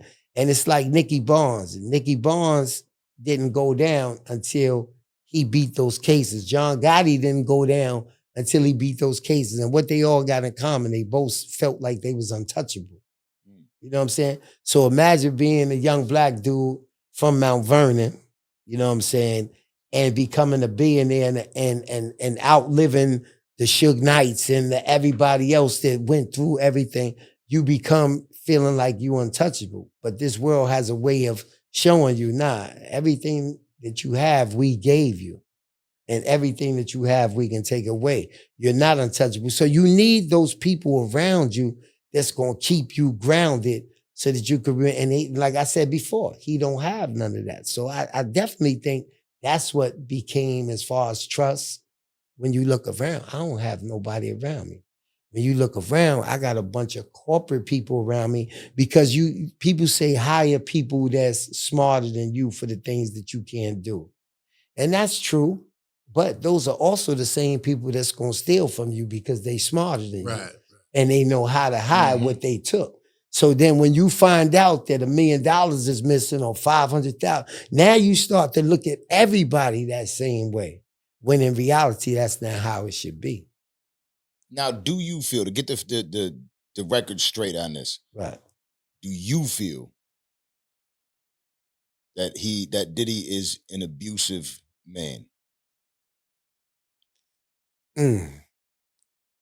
Abusive, yeah. I would have to say yeah. Because if I said no, I would be lying. You know what I'm saying? If I said no, I would definitely be lying. I would be turning a blind eye to everything that I know, even though I didn't see it. You know what I'm saying? Like, some people say, yo, but you ain't see it, but I know it. You know what I'm saying? Or it's some things where, you know. So when you say you didn't see it, you're saying that you haven't seen him be abusive? No, I've seen him be abusive, but I've never seen him be like when I say. Was it just in retaliation though? Like, you know? Nah, okay. No. One thing about Puff is he has an inferior complex. You know what I'm saying? I don't know if it's because of the things he went through in the past or whatever, but he feels like he has to prove himself. You know, you got a thing in the industry where a lot of people that's in the industry want to prove that they from the streets. Right. And you're not from the streets. But I want to be tough. But your reputation is not you. Your reputation is the people that surround you. You know, your reputation is you come uptown, oh, yo, he with Barnes.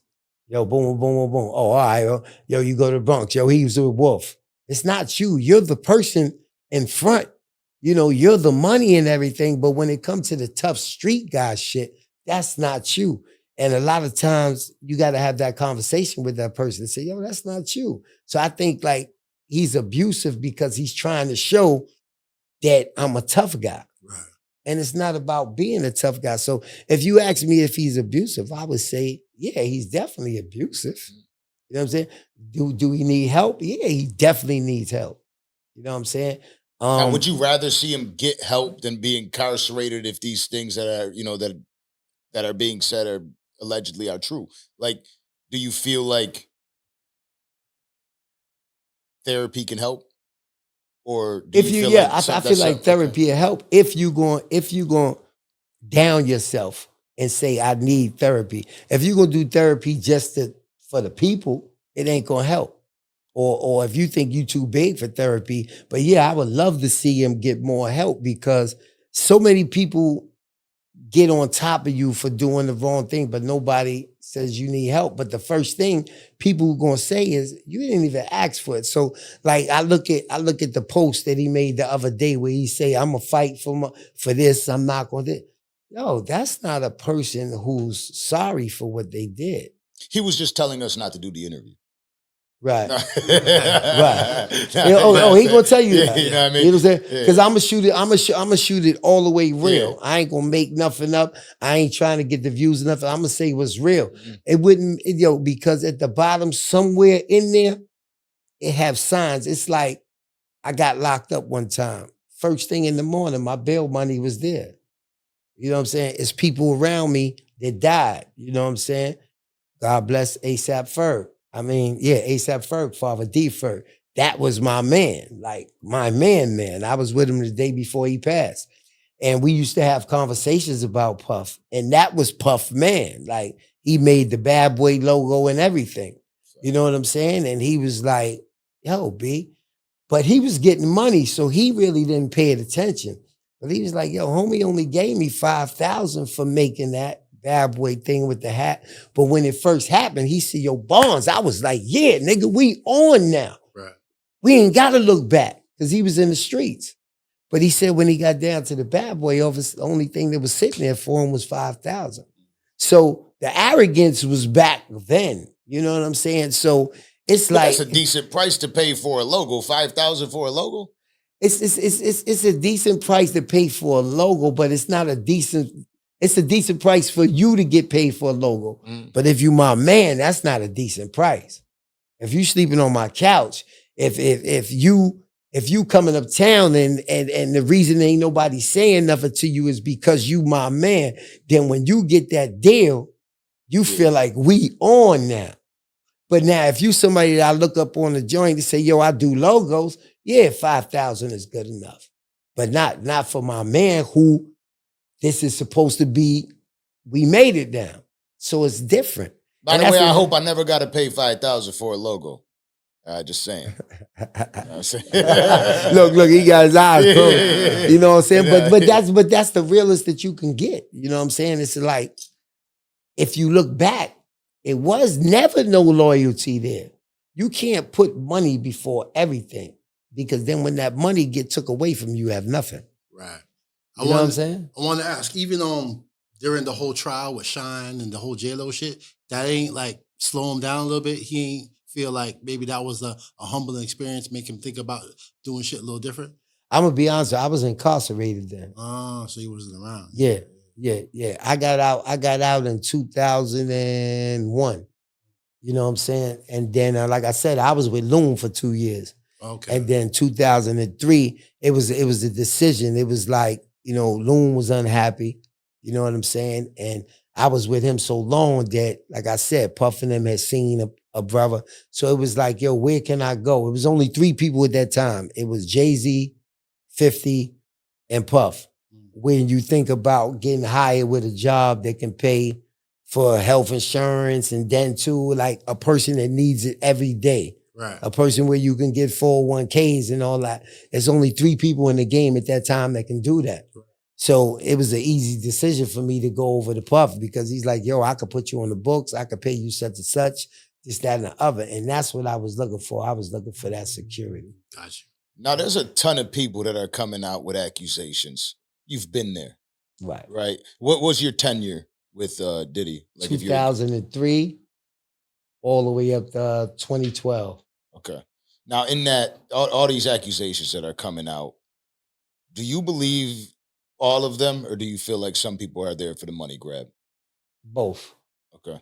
Both. I feel like some are there for the money grab. Some of these things, man, like if you go back, and we're gonna, like I said, I'm gonna be all the way authentic. Ecstasy, MDA, or whatever they call it, these are party drugs. You know what I'm saying? So when I look at Puff and I see all these accusations saying, yo, I snuck and did this, or he snuck and did that, nah, he ain't sneak and do nothing. You know what I'm saying? Every Diddy party that you had on Star Island from 2003 to 2012, I'm the person that's on the front gate of Star Island letting people in. And if you didn't have an invitation, you couldn't get in. But guess what? It was girls saying that, what do I gotta do to get in? You know what I'm saying? So allegedly. Yeah. You know, allegedly. What do I gotta do? The Danza Project's episode today is sponsored by the word allegedly. You know what I'm saying? Yeah. So if a person is telling me, what do I gotta do to get in? Why would a person of his stature have to do that, you know what I'm saying, without the person knowing? So I really feel like they knew they was taking ecstasy, or they knew they was doing this, that, and the other. And now I'm not going to say each and everybody, you know what I'm saying? Allegedly, like you said, you know, but for the most part, a person did it. And now they like, okay, it's 20 years later, it's 30 years later. I see what he's going through. I seen what Cassie did. So now I'm going to do it. Do it make it any more right? Nah. You know what I'm saying? Do it make it any more wrong? Nah. It's like, this was what was going on back then. Yeah, you know what I'm saying? This is where it was headed. Do you feel like there's anything that you've read that Cassie said where you're like, hey, like, come on, that's a lie? I definitely, like, I read a part in there where 2015, I wasn't with Puff. So in 2015, I wasn't the one that seen you get kicked underneath a car, stomped, and to cry with you. First of all, I ain't crying with nobody but my wife or my daughters. So I didn't cry with you because I've always felt with Cassie, you can leave. You know what I'm saying? I seen, you know, Cassie had a whole family with her. You know, her mother, her father used to come around. Her brother used to come around, this, that, and the other. If you really wanted to leave, like I said, you would have left. On that same note, victims of domestic abuse, allegedly, right? They have a hard time leaving. They don't know whether it's safe to leave. I mean, there are stories, again, allegedly, that Kid Cudi's car blew up. Shout out to Kid Cudi. Seen him last night. He didn't want to come up for an interview. Fuck you too. Yeah. But I heard that too. Yeah. I heard that too. So it's you know, so when you got those things, is it fear that she doesn't want to leave for? Okay, first of all, she's a young girl, right? Like there was Kim Porter. Kim Porter was a lot older than Cassie was, right? Am I not mistaken? You got a powerful person in Jennifer Lopez. I don't think that Jennifer Lopez is somebody that would take the abuse. You know, she's extremely powerful. Now, I'll stop you right there. Yeah. What did you just say? Power. But you said Jennifer Lopez wouldn't take the abuse. Yeah. So therefore, where's the monster at that won't let you leave? Because if that was the case, no matter what Jennifer Lopez with, if he didn't want to leave, she wouldn't leave. But victims of domestic abuse too, and these women, it's a lot. You know, if you don't have that type of power, you don't live like that. That's not your personality. It's like the same thing when you say, you know, people aren't from the streets. So you expect them to go civilian mode in front of the feds. Right? Like that, you expect, you know, you ain't from the streets, you ain't ready for this. You're not gonna walk into the police station and take that charge, right? So there's the same thing for the males. And then when you think about the females, there's gotta be that same thing there. There's some women aren't from that type of life. Some women weren't raised hard. Right. You know what I mean? Right. So when they face a situation like that, oh my God, what if I leave? What happens to me? I mean, you're talking about a girl that was forced to shave her head. You know, okay, but this is what's going to happen. And she's like, oh, okay, I'll do it. I mean, it seems as if. Okay, but look, I was there for that.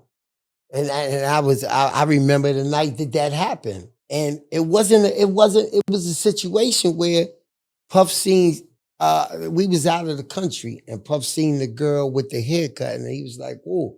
So you got somebody that's in charge of somebody's career. He playing the manager, he playing the label, he playing everything.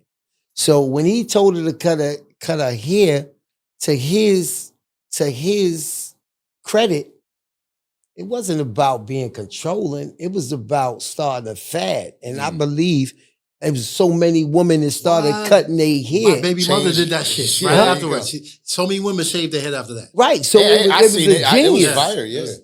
You know what I'm saying? So that was a genius thing. It wasn't about being controlled. That's when his professionalism kicked in because he's a marketing genius. You know what I'm saying? So it's not that. Also, what I felt about that situation, I'm like, that's definitely a genius move, right? That was a genius move. Absolutely. You got to take you got to realize you're taking somebody from nothing to something, and everybody who's next to me blows up and becomes this person. At least it becomes this person in the media.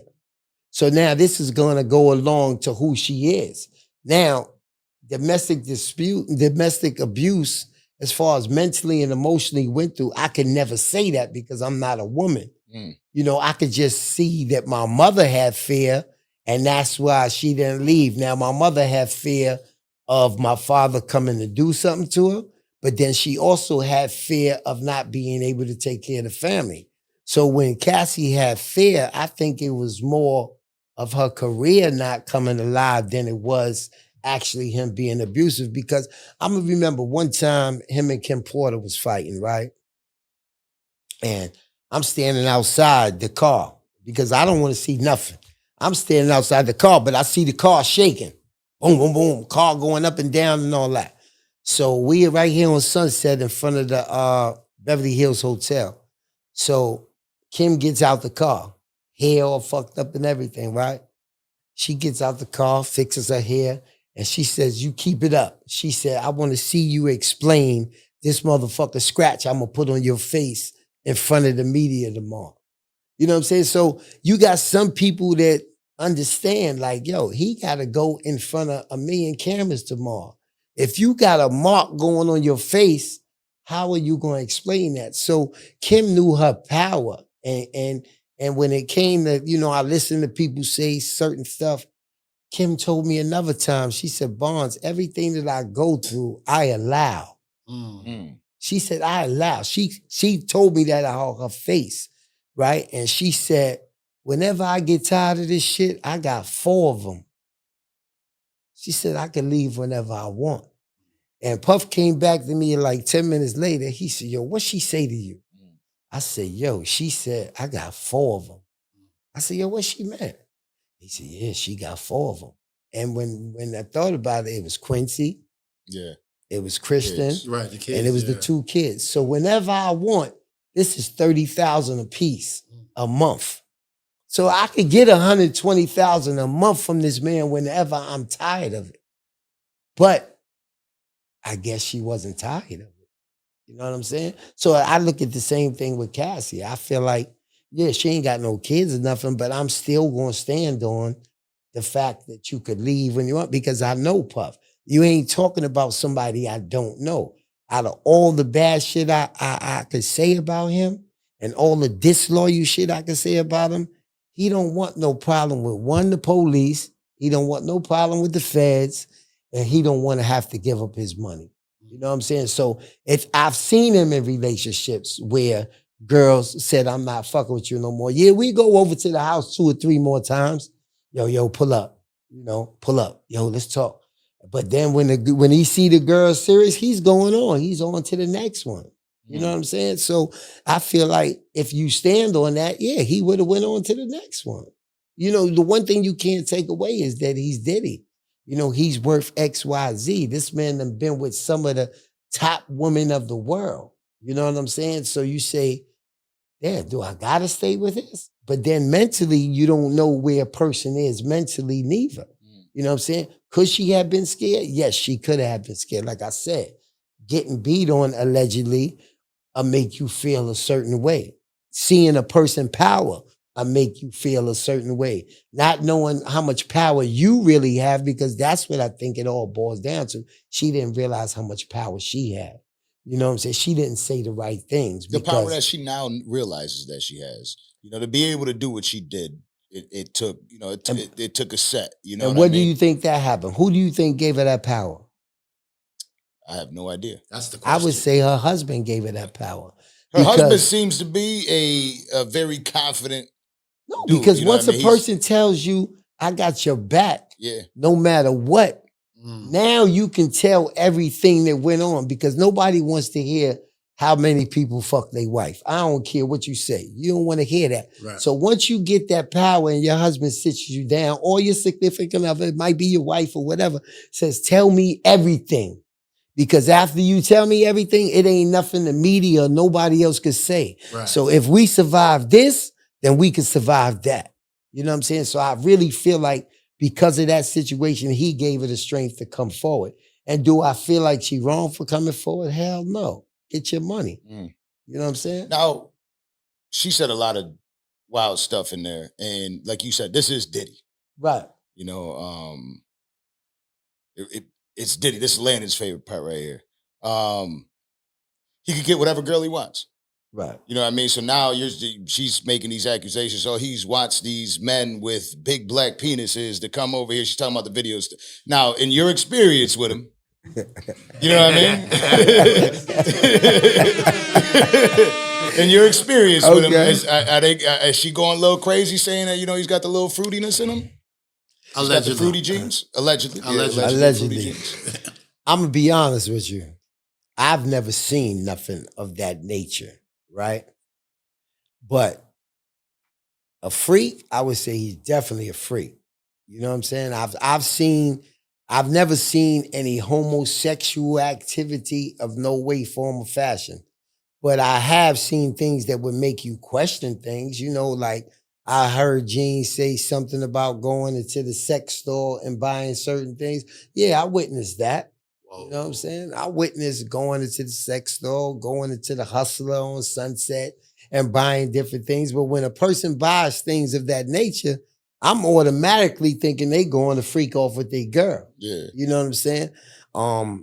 As far as different men having, of course he's not going to let you see that. Yeah, for sure. You know what I'm saying? But the stories are out there that it's out in the open, right? Like there's some wild stories out there. I'm gonna tell you the truth. Which again, allegedly, right? But I feel like people do want to tear him down. You know what I mean? Like I heard some wild stories. I heard he had we all heard that. Yeah. You know what I mean? But then, come on, I want to hear what you heard. I mean, I heard that he had bent over, you know what allegedly. I'm saying? Allegedly, you know what I mean? So I'm just saying I heard some wild shit where I'm like, for me, that shit's unbelievable. Now I'm gonna tell you the truth. His was really tight. Pause. Pause. We ended up even getting cool and getting tight. We used to go to his crib. He had a penthouse on 74th in Park West. But I've never seen anything that was out of the ordinary with them. You know what I'm saying? And I hear a lot of stuff about these parties and everything. Right? I've been to every single party from 2003 to 2012, and I've never seen no homosexual activity in no type of way. Yeah, do people be talking and touching certain ways? Yeah, but not in a homosexual way. If you ever been on ecstasy, you know that people get touchy, but I've never seen no actual homosexual activity. And I think that's important that you say that, because that's it's very like far-fetched. And the stories that people come up with is wild. You know what I mean? It's like, I don't want to believe it. Right. You know what I mean? So like I'm sitting here thinking like all these stories that keep popping up, I'm like, Jesus. But then you got to think: is it for the views? Is it to take them down? Is it to say something else? Because I find it kind of funny that with the world that we live in now, there hasn't no man stepped up and said, "Yo, yeah, he fucked me or I fucked him."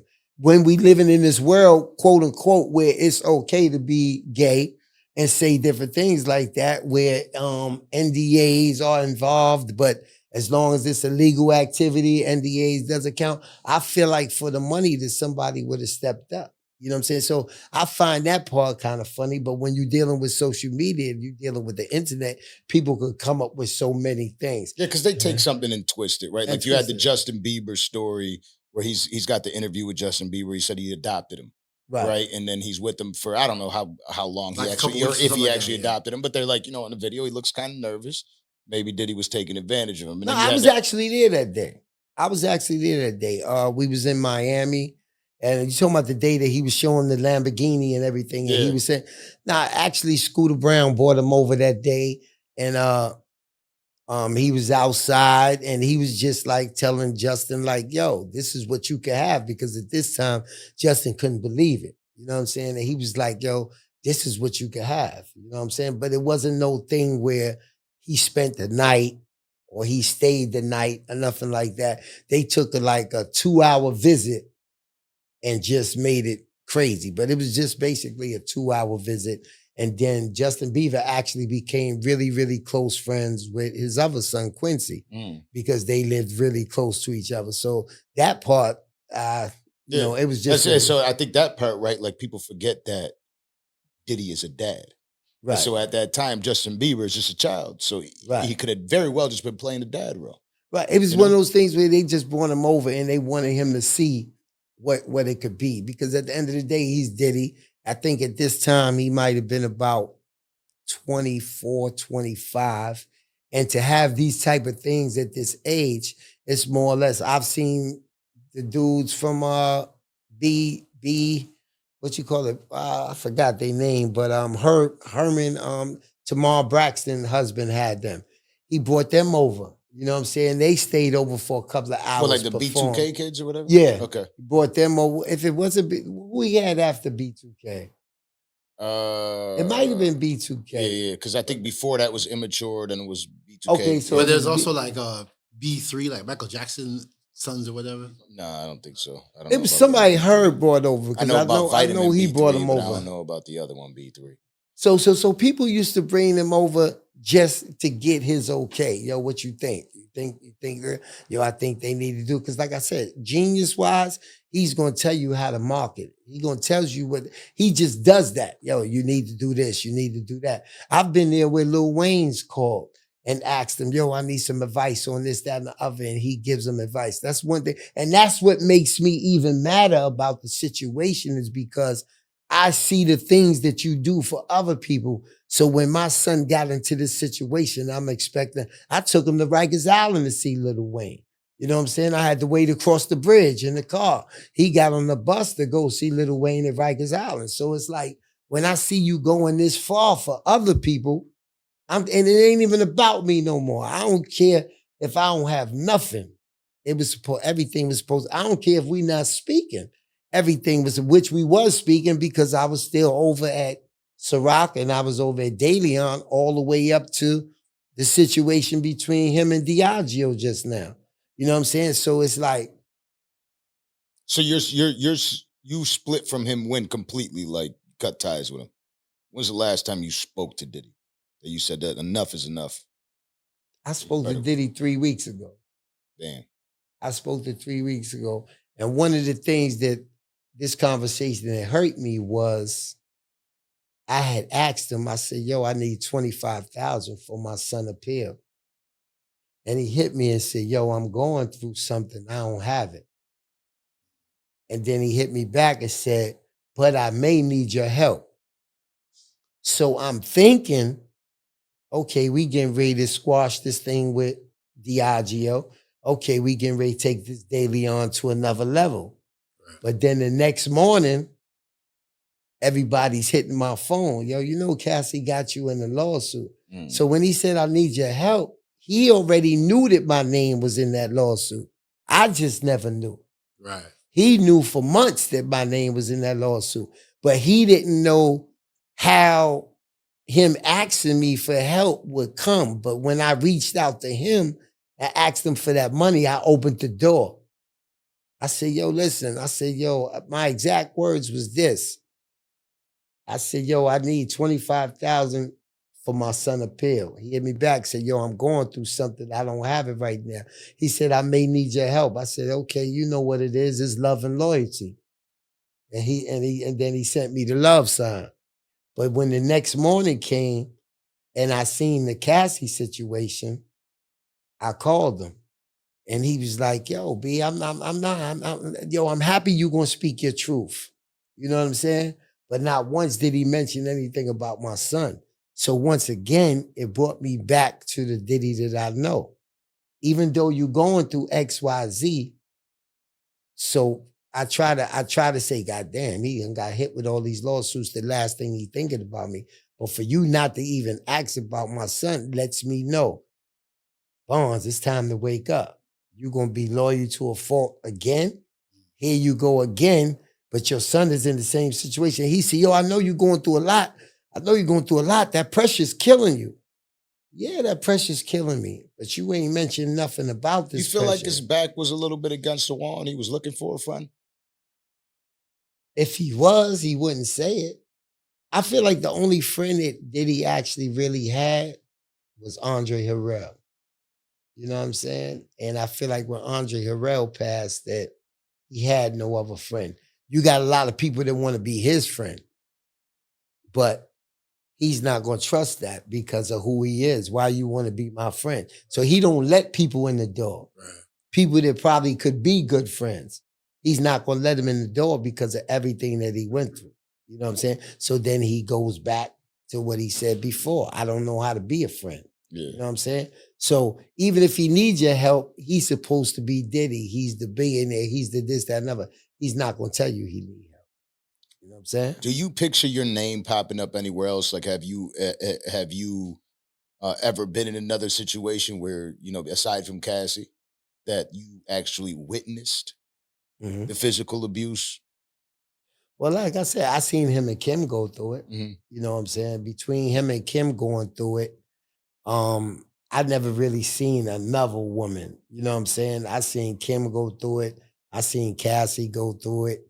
And basically, that's the only two that I seen go through it. And if you watch a lot of these interviews or you watch a lot of these lawsuits, it's not about abuse no more.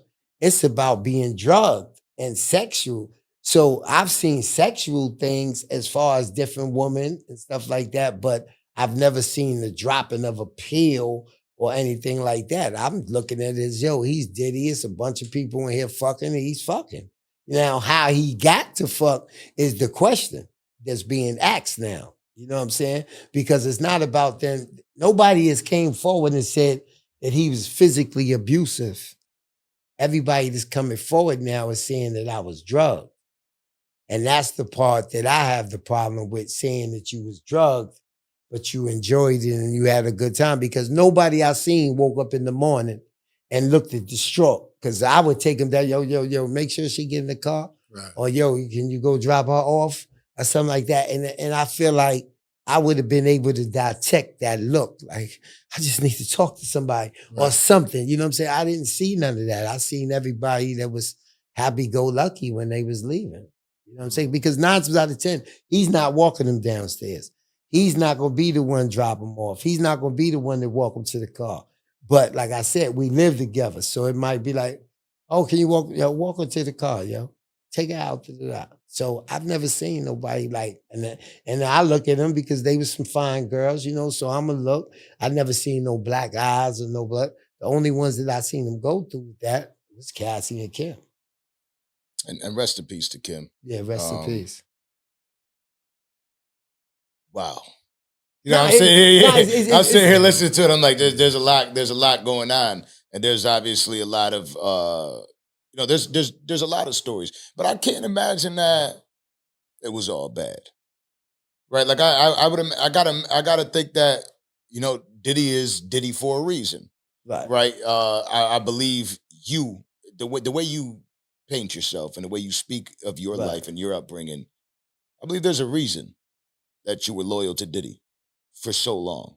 There had to be good about him. Nah. There's great about him. You know what I'm saying? Because I look at everything that I've been through, and I look at what he's been through, and you know, to say, like I said from the beginning of my conversation, when you from the street, you love hard.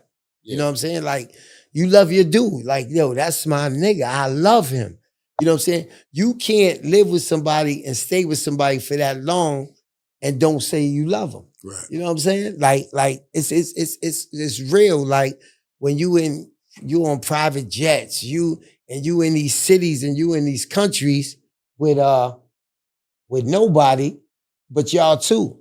You know what I'm saying? There's been times where, you know, Diddy might have to go to some type of program or some type of rehab or something. Who's going? I'm going.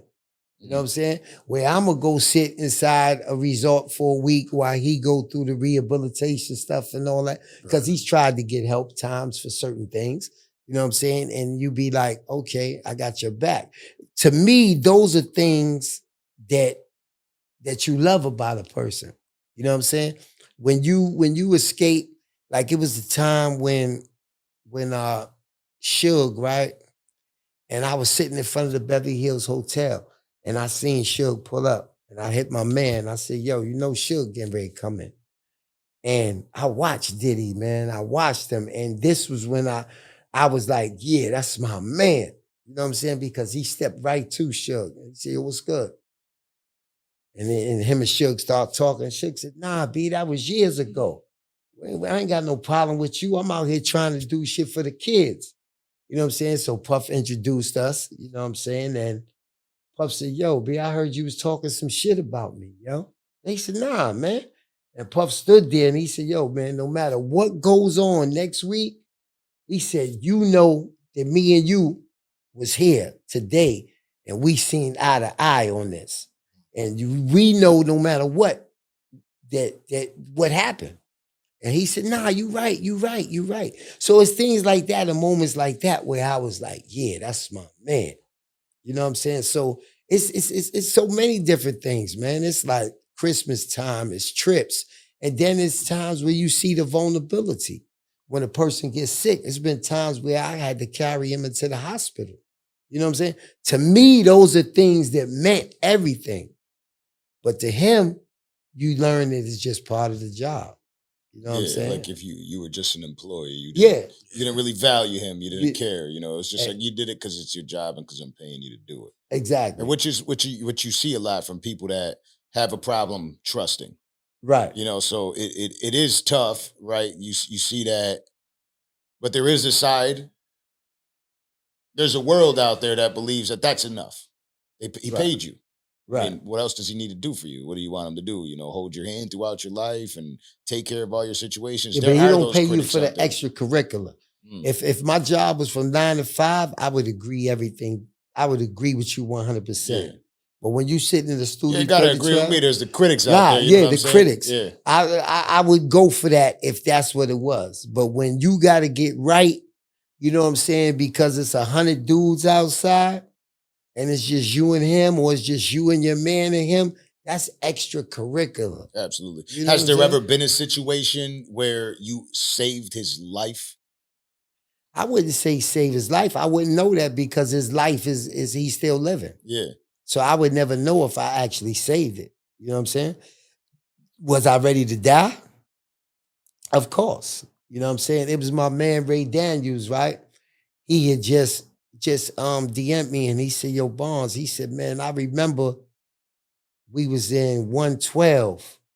And he said, 112. Yo, he said 50 BMF dudes came in there. And at this time, this was when Puff had a little problem with them because of the Wolf situation. And he said, yo, you stood in front of him, yo. He said, yo, it was just you and him. And he said, you stood in front of him 10 toes down. He said, this ain't nothing somebody telling me, Bonds. He said, this is what I seen. You know what I'm saying? So, and I don't know if I saved his life because I don't know what would have happened. You know what I'm saying? It's been situations when certain individuals was outside. I don't know if I saved his life, but I know that I was willing to lose mine. You know what I'm saying? And to me, that was more important than anything. Absolutely. That's definitely a big deal. You know what I mean? To be there for someone, and we don't know what would have happened. We don't know. Probably did save his life, right? There's a lot of times that just an ass whooping could take someone's life. Right. You know, and the way it escalates after that, that's when the knives and the guns get pulled out. You know, Elliot Wilson was here last night. I'm not sure if you're familiar, if you ever met Elliot Wilson. No, I didn't meet him, but I know who you're talking about. Yeah, so he was telling me about a party he went to Salute, man. Interview's been Salute. great so far. You know what I mean? And Elliot Wilson says, let me take this shot. He said that he was at a party, everybody's there, at a club, and J. Cole was there, and that's when him and J. Cole had that scuffle back then. I don't know if you were around for that, but what he said, he was like, his security they swept J. Cole out quick. Right. Was that something you were around for? No, I was around, but I wasn't at that actual party. Okay. Yeah. I got the call the next morning about it. You know what I'm saying? And he was like, yo, Jay snatched him up. And Jay was like, yo, that's not cool. Yeah. You know what I'm saying? But when you say Jay snatched him up, you're talking about Cole? Yeah, no, Jay-Z snatched him up and put a bug in Puff ear like, whoop, that's not cool. Yeah, okay. You know what I'm saying? And one of the people that Puff really, really got a lot of love for and respect is Jay-Z.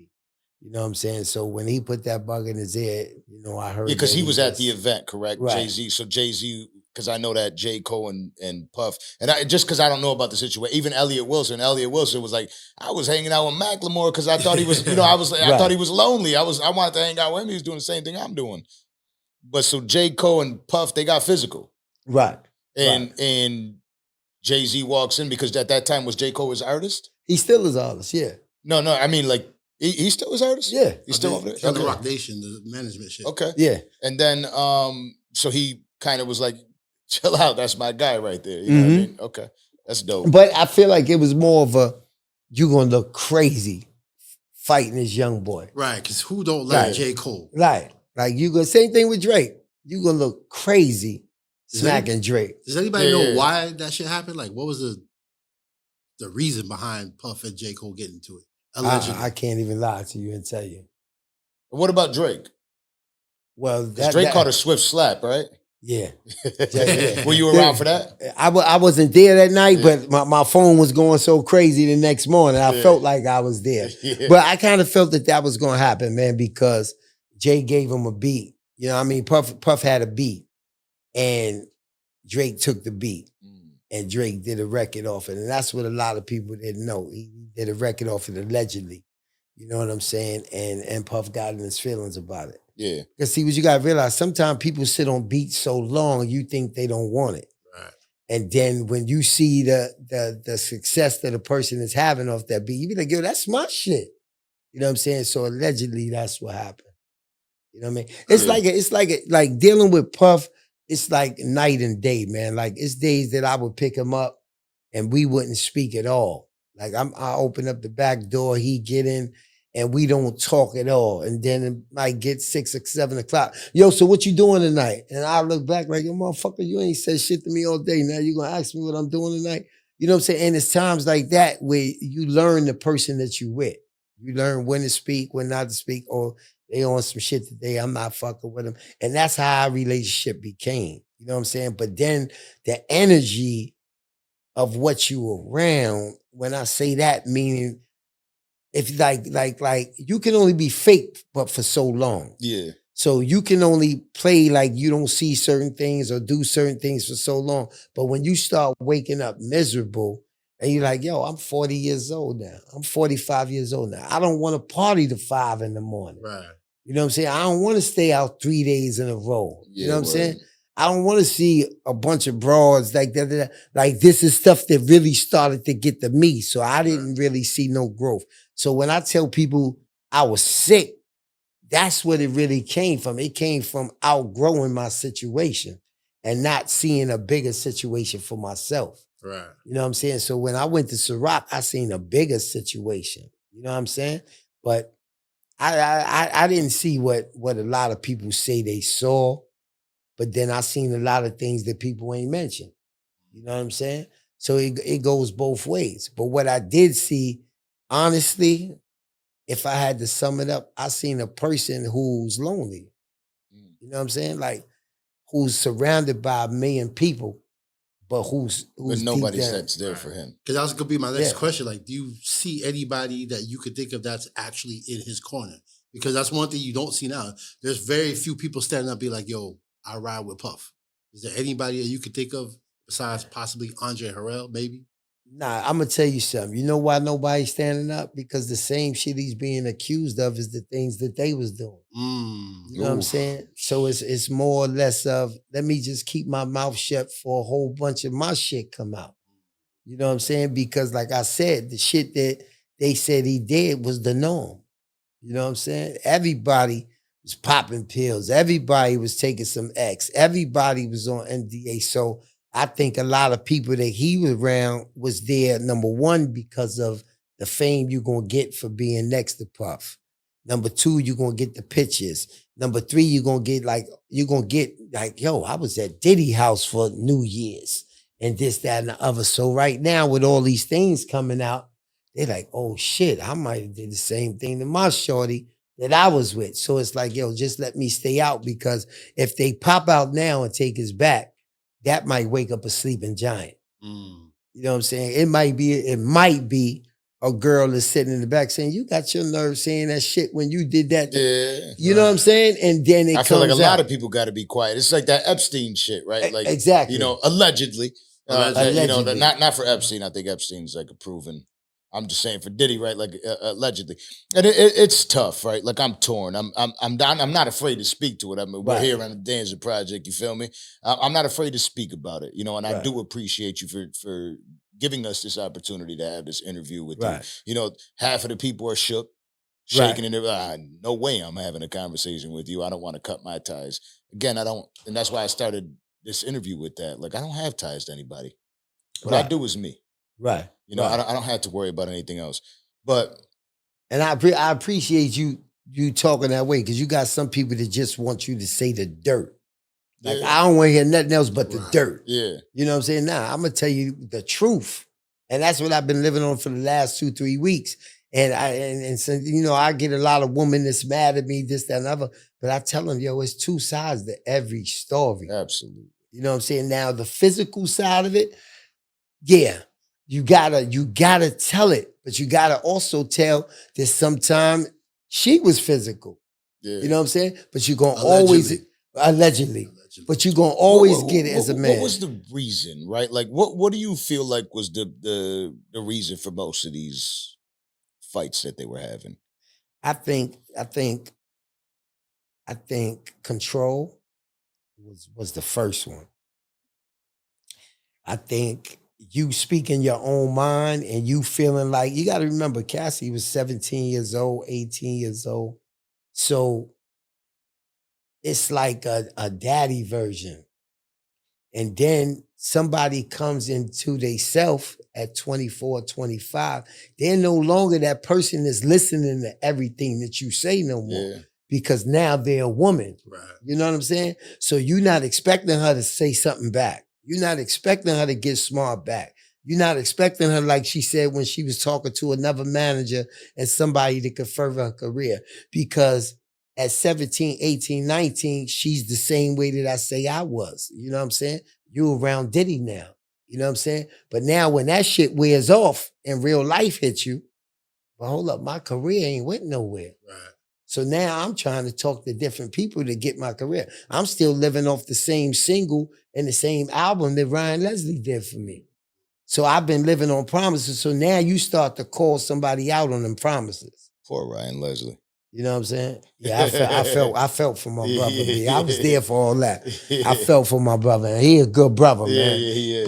But he brought her around the vultures. Yeah. You know what I'm saying? And when you bring her around the vultures and she get to see how that person living, it's like, hey, you know, the one thing about him, I'm gonna say he about 10-0. He ain't losing when it comes to them broads. He gonna pull out every stop. And that's another reason why I get upset, because he gonna pull out every stop to get her. So we were supposed to pull every stop out for baby boy. You know what I'm saying? And that's how I feel. But to go back to Cassie, I think she came into her own. I think she started to realize her worth, but her worth came from being next to him. She could have been a supermodel. She could have been anything. You know what I'm saying? So when you start to realize that that person is holding you back from becoming all these things, I think that's when the violence and everything came in, because now I don't even want you to talk. Because now she's really just a mad little girl. Yeah, and then with the Kid Cudi situation, I think after that situation, it became a love and hate relationship. Now, what exactly happened with the Kid Cudi situation? Because I'm not even fully familiar with it. I just heard like a little bit of story. So she started dating him or something? Is that how it went down? Allegedly. Allegedly. Okay. Allegedly. You know what I'm saying? Allegedly, Puff found a telephone, and it was Cassie extra telephone. And when he called it, Kid Cudi picked up. And he was, fuck. You know what I'm saying? He was supposed to be working on the album, helping her write the album, allegedly. So that situation happened, and I think it became a love and hate. When I say that, if you ever have somebody that mess around on you, right, you still love them. But when you look at them, you just see that that person was fucking with that other person, and you just mad. You know what I'm saying? And I think that's what happened between them. It became a love and hate relationship. Like I remember one time, Puff jumped out the car and he was about to smack her. And I said, nah, that ain't going down. You know what I'm saying? That ain't going down. And it was times where you could stop that. You know what I'm saying? Because a person, wait, yeah, you right. Right. I'm getting back in the car. You know what I'm saying? But then it was times, like I said, where you stop it and then this motherfucker come and do something. So you say, yo, you just like that shit. And that's what people don't realize. Yo, fuck this. You like that? I'm walking away. I ain't got nothing to do with the shit. Yeah, y'all two motherfuckers. Yeah, sometimes you try too hard, right? To stop something from happening, and then there's the asshole. Like my older sister, right?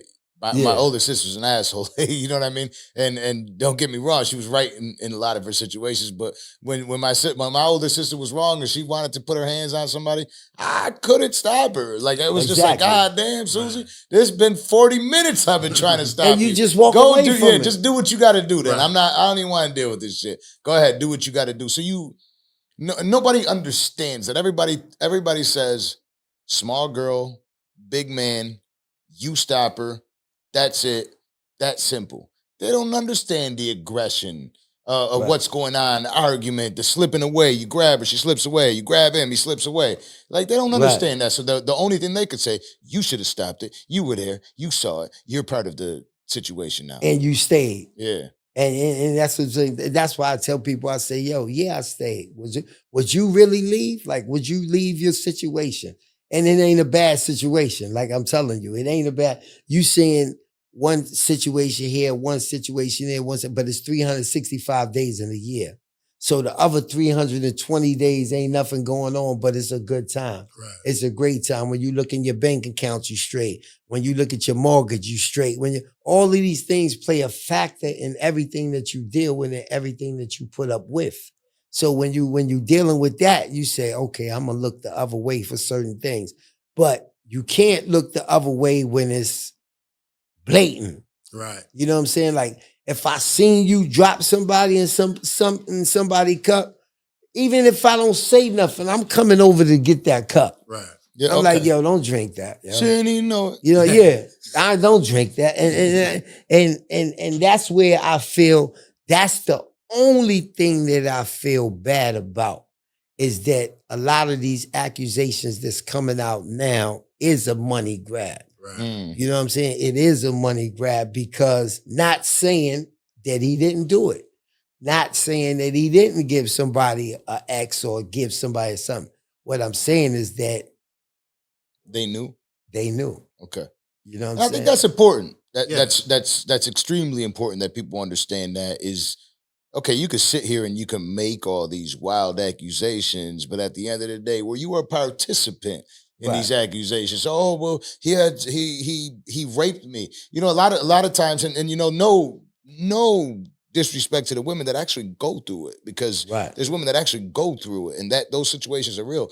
And it's a shame that there's women that take advantage of that and make it tougher for the women that are actually going through it, right, to actually tell their story, because they're like, oh, well, you lied because she lied. Right? Because sometimes it is just a mutual agreement between two parties. Like, oh, well, you know, we're going to have sex and the sex is going to be rough. I mean, there's 1, 2, 3, 4, 5 men in the room right now. 3, 4, 6 men. Choke me. Yeah, so some women like it, right? Yeah. Some women actually are the abusive parties, right? And they enjoy it. And then all of a sudden the story comes out. Right. Oh, well, he was abusive towards me. It's like, okay, what is actually the truth on here? Are you saying that because, all right, well, now Cassie got whatever money, and now they don't even know the amount of money Cassie got. She get 50 million, she get 100 million, she get 500. What did she get? Right. So like now people are like, damn, let me get in on that. Right. And it's tough because you see somebody like Diddy and they're trying to tear him down. So I ask you this. Do you feel this is something that he should be incarcerated for? And I know like you stand 10 toes, right? So like for a man, asking a man like you, I kind of already feel like you'll never wish jail on no man, right? Right. But do you feel like this is something that maybe they're taking it too far, making all these wild accusations, making him seem like a monster, and he's not really a monster, it's fixable? Or do you feel like that's the situation? It has to go to the depths of hell to get fixed. If he drugged them without him knowing, by no question he should be in jail. You know what I'm saying? No question. If you drug a girl without her knowing and you got to take the ass, yeah, you're supposed to be locked up. But if it was a party drug and y'all had a good time and she knew exactly what was going on, and it's so many people that's not going to admit it, man. Like, there's so many people that's not going to admit that they popped the X or they popped the this, that, and the other. If they popped it and they knew what they was popping, I don't think he should be locked up. You know what I'm saying? But if he did spike it, or if they didn't know about it, then yeah, I think he should be locked up. Definitely. And now with all these situations, right, you sit there, you're physically right there. You see this man walk up to Suge. Suge is one of the most polarizing, figures in the industry that industry's ever had. Like this is the guy you don't talk shit to. Suge is a big guy, right? Like Suge's what's his size? He's got to be like close to 300 pounds, right? Right. He's what, 6'4", 6'5", yeah. you know what I mean?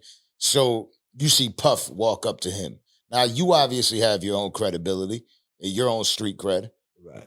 Do you feel like with all the power and the money that Puff has and knowing that he's willing to go to that extent with somebody like a Suge Knight, do you fear him or have you ever feared him? Fear who? Diddy. Nah, why? Why would I?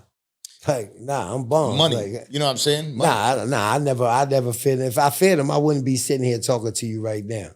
You know what I'm saying? One thing about Puff is he'll fight you all day. He ain't playing with no guns. He ain't playing with no guns. I tell people that all the time. I hear people say, like, you got to make it seem bigger than it is. Like, she said, oh, he grabbed the guns and he did this, that, and the other. That's the bullshit right there. If you know Puff, he's one of them dudes that's from Mount Vernon, played football, did all this, that, other. He'll fight you all day long, but he ain't playing with you. You just got certain people who will fight and be like, yo, I'm not fucking with no guns. You got that. You know what I'm saying? So, I could never fear Puff. But there's people that come out with wild conspiracies, right? Like the movie type shit. Well, he took this person out, he took this person out, he gave them, like there is some wild stories about Diddy. Yeah. Allegedly. I hear stuff about Kim, you know what I'm saying? And, me, myself, I say he could never do that. You know what I'm saying? And I don't care if we on bad terms or... And you're hearing from somebody close. You know you're not hearing from a regular ass person. So go ahead. Yeah. Continue like, carry on. I really feel like, people be looking for views and stuff like that. But you got to remember, this man got 3 kids from her. You know what I'm saying? This man got 2 daughters and a son from her. You know what I'm saying? It's no amount of money in the world that I feel like would make him, like, they had a loving relationship. Like, even though they was fighting and all that other shit, like she told me, she said, I can leave whenever I want.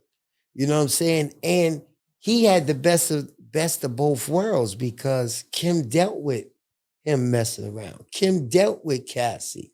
Kim lived in Beverly Hills. Kim lived in Toluca Lake, which is about 20 minutes through the mountains, and then you at Kim's house. I had to drive there a million times. Sometimes he'd be like, yo, Barnes, you ain't got to get up. I'm going to drive myself. You know what I'm saying? And he's just, yo, I'm staying at Kim's house tonight. So him and Kim had a love-hate relationship, but he had a loving relationship with her, like where he would go over there for the weekends. He'd be like, yo, I don't even need you for the whole weekend. I'd be like, where you going? Yo, I'm just going to stay at Kim's house. It was times when we land in the jet, he'd be like, yo, I don't need you. And I'll look outside the private jet And he already done jumped in the Bentley with Kim. Wherever they going by themselves. So when it comes to like to me, a person being arrogant and having a big head and not having a friend and not doing all that don't amount to killing your child's mother. You know what I'm saying? Yeah. Like, you got to look at those kids each and every day. So if I don't give a fuck what he do for my son, if a person put me on the stand and say, do I think he did it? I would say, hell no. Yeah. You know what I'm saying? Do I think, who else they say? They say some people just mysteriously die or whatever. That type of shit mysteriously means it was a coincidence. Yeah. You know what I'm saying? Because to me, he's not capable of that. You know what I'm saying? Because I know I've seen the tears in his eyes. We're not even gonna say Kim is dead. I've seen the tears in his eyes from them just having arguments. You know what I'm saying? From him not being able to fulfill something that he was supposed to do. Because we had got that cool where he felt like, Puff feels like after a certain amount of time that you've worked your way into certain conversations. Right. You know what I'm saying? So he would say, yo, you've been around me long enough, man. Let me ask you something. You know what I'm saying? And I remember this one conversation where he asked me, he said, yo, B, the time is coming. I said, and the first thing he said to me, he said, you've been around me long enough, man. I could talk to you about this. And I was like, yo, what would you guys say? And he said, yo, man, I'm having a dilemma between Kim and Cassie. He said, it's coming to the time where I'm going to have to pick one of them, like really seriously to be with. And I laugh about this shit because he said, you know, baby girl, which he was talking about Cassie, you know, she getting older. She getting tired of this, that, and the other, right? So he said, who should I be with? And I said, well, you know, if you love Cassie, man, then you know you should be with Cassie. I said, but yo, Kim been through a lot of shit with you though, man, and she got them kids and this, that, and the other, man. I said, yo, that's kind of a decision you got to make on your own, right? And it was funny because as God made it, he butt down Cassie at the same time I was talking. You know what I'm saying? And about a week later, Cassie was like, Bonds, you know I heard everything you said. I said, what you mean? Because at the end, I did say, yo, I think you should be with Kim. She got them kids. Mm-hmm. And she said, yeah, I heard that's a what real you friend said. right there. Yeah, I mean, that's good advice, yeah, really. I was wondering what your answer was. And that was my answer, B. And Cassie brought it to my attention. Like, you nigga, I heard what you said. Oh. And I had to tell Cassie, I said, yo, it wasn't nothing personal. You know what I'm saying? It's just that they've been together a long time. And at the end of the day, he got those kids. So I know that he was looking for somebody to talk to about certain things. Yeah. You know what I'm saying? Just by him asking that. You know what I'm saying? But he never, ever actually let you in the door because you still have life situations. Like, I may not be with you for the money, but situations going to happen where I have to ask you for money. So now you got to be able to depict the two. Is he with me for money? Because he's asking me for money. But I'm not with you for money. I'm just going through life situations. So I got to ask you for money. Right. Same way when I asked him for the money. Who else am I going to ask for $25,000? Yeah. That's not going to be on my back every day about it. You know what I'm saying? I got to ask you for it. Right. You know what I'm saying? If I go through such and such and I'm giving you 100% loyalty and I'm trying to do something the same way that if I had it, I expect you to ask me for it. You know what I'm saying? Because I want you to feel comfortable asking me for that. I don't want you to have in the back of your mind, oh, he only fucking with me for money. Because that ain't supposed to be even inside the conversation. You know what I'm saying? It's the fact that I know you need it. And I listened to one of his conversations and I kind of felt like, you know how sometimes somebody puts something on social media and you feel like it's aimed at you because you know what you and that person going through? Right. And he said on an interview, he said, yo, nothing happens without money. He said, you can't do nothing without money. So when he said that, it made me feel like, then you should understand what I'm going through with my son because his freedom ain't going to be free. Right. You know what I'm saying? So I felt like he was saying something indirectly. You know what I'm saying? So it's shit like that that'll just irk you and shit that'll bother you. That's why after we do this interview, like I told you, I said, I'm only doing one interview. And I got people hitting me from all type of places. Yeah. But I'm not out here for the views. I'm not out here for nothing else but to tell my truth. You know what I'm saying? Because I got brought into something. Yeah. So now it's like, okay, I'm going to do this. Because after this show, I'm gonna stay off social media for about 6 months because I know the backlash is gonna be so crazy. Well, they thought they disappeared you anyways, right? Like you went off social media. Did your social media get blocked for a day or something? Nah, what happened was, I was talking to my man, right? And he's like, yo, but you going crazy on social media now. So I said, fuck that. I'm gonna delete my account. So I deleted the account the next day, and then I seen something on there where the girl said, oh, Diddy must have got rid of Bonds and that, he got his account taken and all that. Yeah. And I put the account back on. Because like I said, I'm not a social media guy. It's just been like the last 2, 3, 4, 5 years that I've really You can tell you ain't a social media guy when you got the truck videos. Yeah. You know what I'm saying? And I'm like, and I'm trying to use it, to my what you say, I'm trying to use it to my benefit. You know what I'm saying? Like, so right now, I'm in the truck. So I'm like, all right, I'll be exercising and all that stuff. So I said, okay, I'm gonna start a trucker size now for truckers, showing them the little shit they could do outside the truck, because I'm at the truck stops and all the truckers is big and fat and they could barely walk. And I'm like, yo, y'all sitting behind this truck for 15 hours. Like, yo, y'all could get some bands, get some shit. So that's why now I'll be on the social media. But as far as social media drive you crazy if you look at the reactions to what people saying. Like, people are fucking, yo, you ain't shit, Bonds. And yo, you was there for this, that. I can't tell you what you want to hear. I can only tell you what I seen, what I witnessed, and how I feel. I'm not after, like, you got people that's after 1 million views. You got people that do this every day. First of all, I'm not going to let nobody control my life that I got to talk about you every day. Right. I got to keep talking about your bad side. I keep talking about your good side. But each and every day I'm on this motherfucker, I ain't got no life. I ain't got no kids. I ain't got no family if I'm talking about you every day. You know what I'm saying? So, it is what it is. I'm going to give them what they want to hear. Those that know me, know that, yo, he's telling the truth. Yeah. You know what I'm saying? We spoke, somebody that I was able to meet a few weeks ago, right, that I respect, is Vlad, with Vlad TV.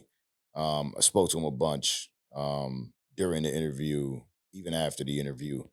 And he had a guest on there where he kind of like, what a lot of people see is he solved the Tupac murder case. Okay. Right? It finally came out.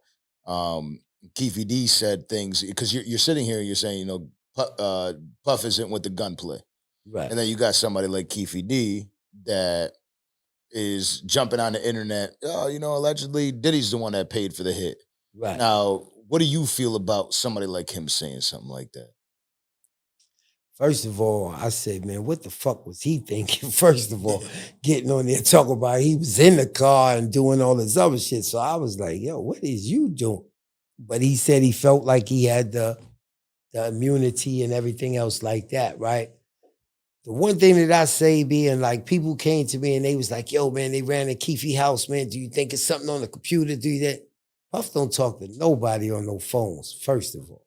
You know what I'm saying? So I think this was something to bring. I think it was more of an older dude not understanding how to use social media, how to use it so he sees everybody. Because, let's deal with reality, man. I don't give a fuck if you give me immunity or whatever it is. I'm not putting myself in the car and saying that I had something to do with somebody getting murdered. So I think even in that case, I wouldn't do that. So I think it was more or less everybody forgot about me. Nobody knows about me. You know what I'm saying? Give me some fucking attention. I need to be in the Puff ain't give me no money. Puff ain't look out for me. Honestly, nobody knew who the fuck Keefe D was until the situation. Exactly. So I think that was his way of being known. And I think that shit turned around and bit him. Yeah. You know what I'm saying? It turned around and bit him. But as far as like Puff being the one that gave him the money and all that, nah, I don't think so. Yeah. And same thing. So I think that what we gathered here for the most part today, right, is there is a lot of stories about Diddy. A lot of allegations that are being made against him. You've obviously sat there and you have your own experiences with him. I don't know shit. Right. I'm just a random guy that's sitting here and I got the opportunity, which I'm grateful for, to be able to sit down and have the conversation with you. Right. Do you feel like, you do say this is the end of your run, right? But, they say money talks, bullshit walks. I think that after they watch this interview, they're going to be like, damn, let me get him out here. Like, especially Vlad. I fuck with Vlad, right? Right. Vlad is an incredible journalist. He's on top of it. He's gonna damn near make you feel pressured to be like, oh, where were you at this time and this date? You know, he's very good at what he does. What was you seeing from Orlando? I see what you're doing over there. Shout out to you. You had the opportunity to give anybody this interview. Right. Why us? Because of the conversation. One of the main things that you said to me was, I just want to have a conversation. You didn't have a playbook. You know what I'm saying? I've done Vlad before, and he's a good guy and a great guy, but you got so many podcasters that's just going after the juicy stuff. They don't want to hear nothing good. They want to hear everything bad. Like, I need the smoking gun. And when I spoke to you and the way that you spoke about it was more or less, nah, we just want to have the conversation, Bonds. And I felt like the conversation needed to be had. So money talks, like you said, and of course, because of my son's situation, there are things that a person would do that he regularly wouldn't do. But for the sake of family, because my kids ain't even want me to do any interviews, you know what I'm saying? So for the sake of family and me practicing what I'm preaching, this will be the only interview I do. And whatever money I got to get moving forward for my son will be done a different way, because I don't like talking about another person's business but so much. Absolutely. And we would love to help, by the way. Again, we it. appreciate the opportunity, but most importantly, you met my son. Right. You know what I'm saying? And I'm that dude. Fist bump. Yeah. I'm that dude. I feel like that shit is the most important thing to me. So even prior to having a conversation with you, when I talked to my guy Fresh at Always Busy PR, the conversation I had with him was, I sympathize with him. I empathize with him, like my son. To have that ripped away from me. Right. And you know what? One of the things I didn't mention was I didn't go see my son for about 4 or 5 years in Africa, right? Because when I went over to Africa, of course, you know, the media was like, oh, this is Diddy, man, this, that, and the other. And I actually almost got kidnapped over in Africa. You know what I'm saying? So I had to jump out the window and do all type of crazy shit. And I stayed away from there for 4 years. But what I didn't know is that my son didn't know why I didn't come back there, because at this time we couldn't talk. So he thought that I abandoned him. Yeah. You know what I'm saying? But then throughout the trials and tribulations and getting to know certain people, it was people that I connected with to say, yo, come back down, yo, we got your back. We're going to pick you up from the airport. We're going to do this, that, and the other. Shout out to my man, Kevin Lyles. You know, he put me on to some real good people out there. Yeah. And when I got back out there, they picked me up at the airport and everything and took me to see my son. But it was 4 years that my son had to live without seeing me and not knowing why he didn't see me. And when I told him, he said, yo, for real? I said, yeah, because I had got into an argument with the police inside the courtroom, because down there, it don't matter if you in the court or if you in the stands. You can't wear whatever you want to wear. You know what I'm saying? Over here, we ain't on the court. We coming in a sweatsuit and everything else like that. And the dude screamed on me and was like, yo, I don't know what you think y'all Americans, cause you, and I'm like, yo, man, who the fuck you talking to, man? Right. And they came to visit me. And they came to my hotel, like they pulled up, like, yeah, it's going down. I had to jump out the window and do all type of other stuff. So I say that to say, I can't even imagine the pain or the betrayal that my son thought for those 4 years that I ain't never come back down there. You know what I'm saying? So I say that to say, man, it's a lot of different things going on that you don't know about. You know what I'm saying? That people just take on face value. You know what I'm saying? And even though Puff is the person that he is, it's a lot of things that you take on face value that a person is happy. You know what I'm saying? Like a person don't have no reason not to be happy. Yeah. But you don't really know what's inside that person is making them miserable and making them not happy. Okay, you got money. I think I forgot the dude the other day. What's the dude from DC? T Grizzly? He said, yo, I had problems when I ain't have no money. He said, now I got money and I got other problems. You know what I'm saying? So just because a person is rich and famous don't mean they don't have problems. Absolutely. You know what I'm saying? So and so like you mentioned how valuable your children are to you. right. I would imagine after spending 10 years with Diddy's children, they're Right. also valuable to you. Right. What's your relationship with them like today? Do you still have a relationship with them? Did that all fall away? What is your relationship like with them? And what was the relationship like with them? Well, the daughters I never really had no relationship with, because even though I was there when Kim had her children, and I was one of the ones that, you know how when celebrities have children, they want pictures and they want this, that, and the other. So we took turns. We had like a 12-hour shift in front of her room to make sure people didn't get pictures of the babies and all that. And I was in their life until they was 4. So when I seen them, I said, yo, you remember me? And they was like, nah, I don't remember you. But like Christian and Justin are the ones that, like, to this day, you know what I'm saying? Like Justin just hit me, I want to say about a week ago. And he was like, yo, man, he said, Unc, he said, no matter what we go through, always remember that we stronger together. You know what I'm saying? And then it was one time that we was at a party in Vegas, and he said, yo, I don't know what you and my father going through. He said, but I remember that you was there. And I said, I was there where? He said, you was at every football game, Mom.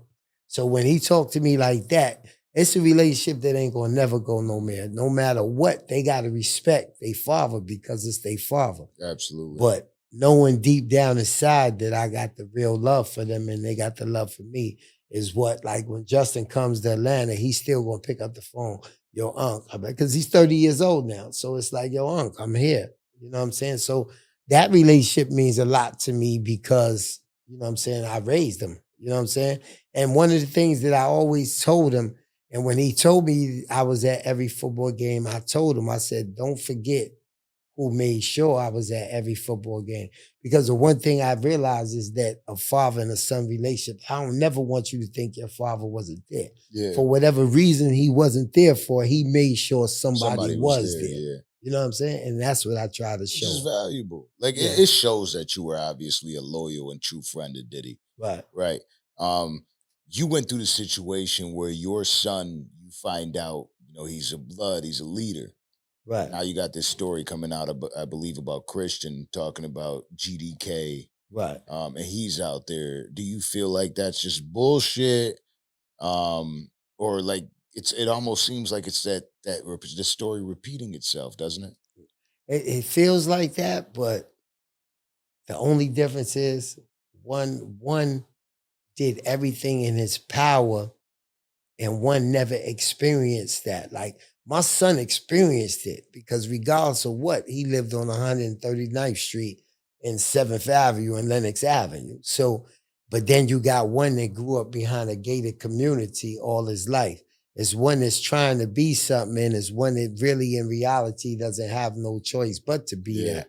You know what I'm saying? So when I see that, I'll be like, nah. That's when I feel like now is the time where Puff is supposed to snatch him. Yeah. And, you know, really show him, because that ain't no way to be. You know, you got the, you know. Do you feel like it's tougher for him to pull him in right now with everything that's going on? That's a good question, because everybody is big enough to see what's going on. Everybody hears everything.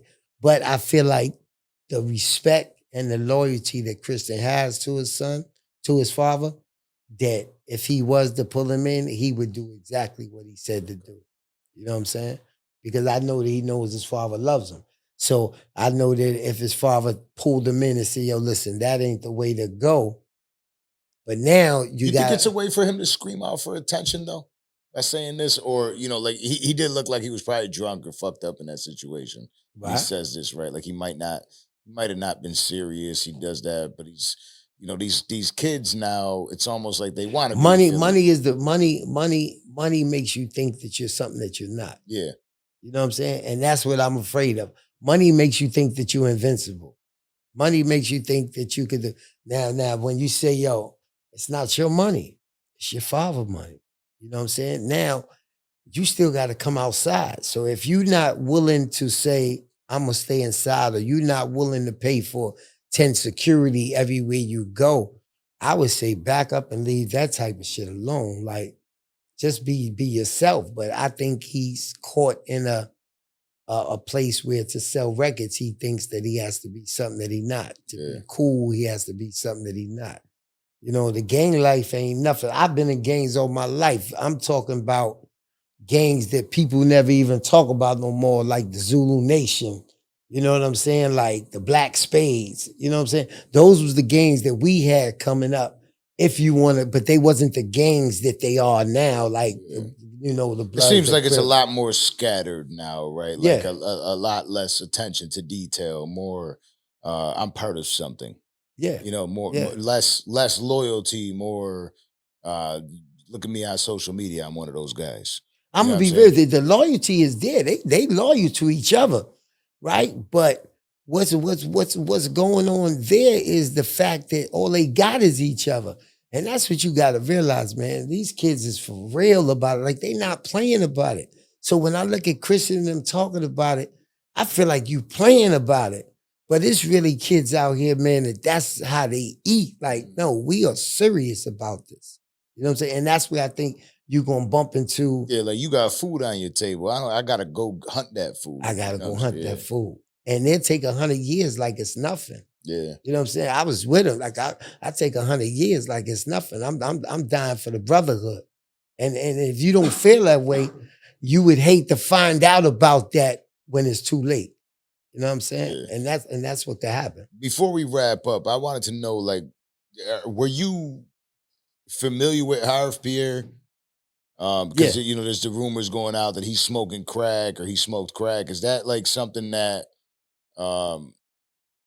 like, what do you think about those stories that are coming out about him? Is that to who he was? Because he's in hot water too. So yeah, he's in hot water. I seen it allegedly. Too, allegedly. Sponsored again. Today's podcast is sponsored by the word allegedly. Allegedly.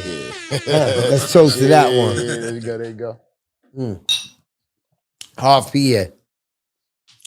I would say Harve Pierre is one of the greatest guys that I ever had a chance to deal with at Bad Boy.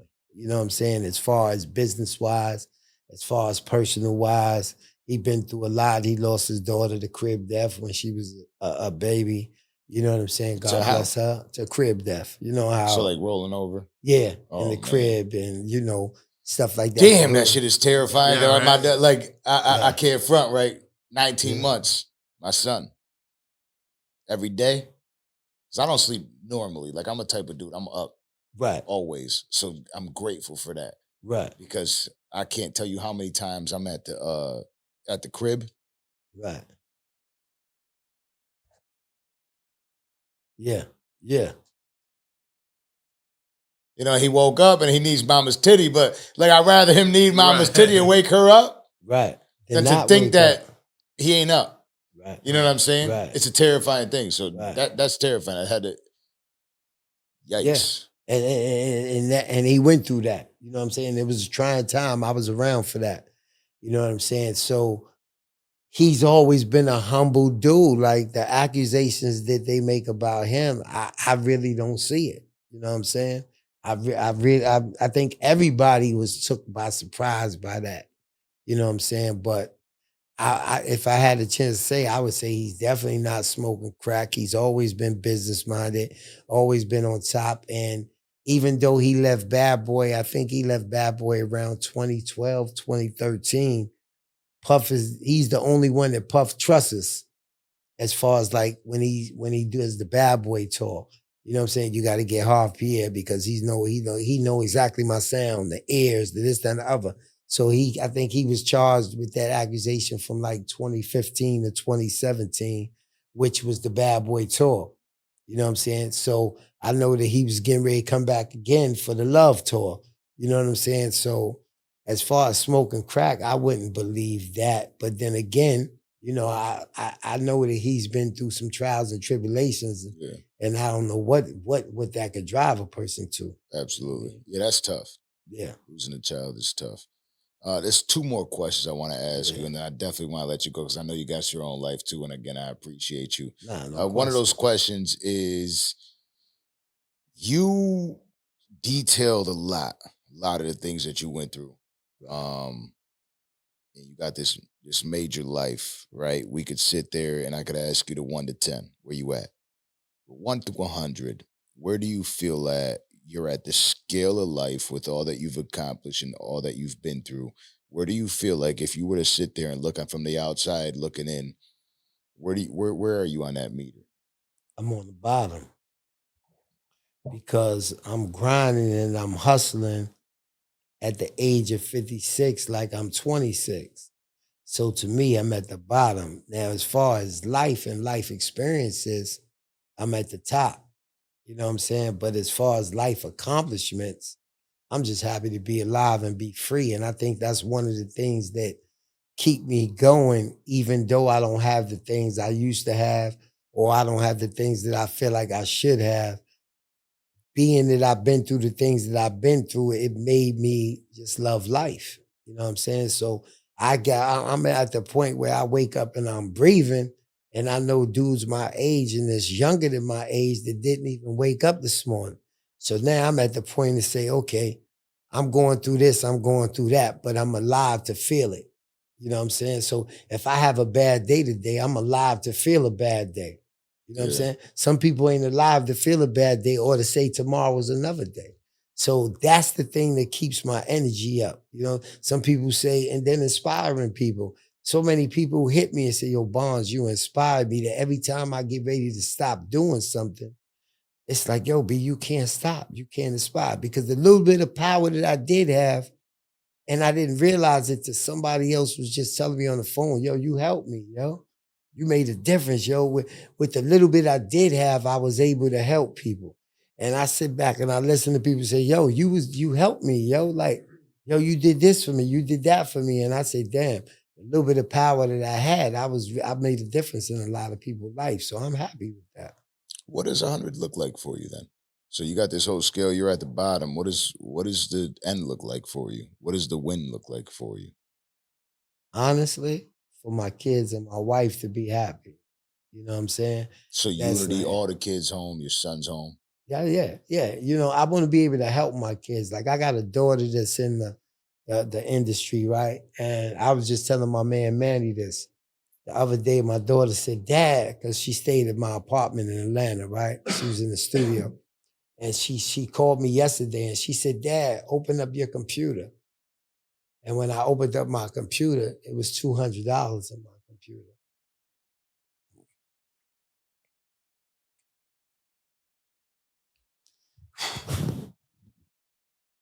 Toast to that, brother. Let me pour some more liquor in here so I don't leave you empty-handed right here. That's deep. But she said, it's $200.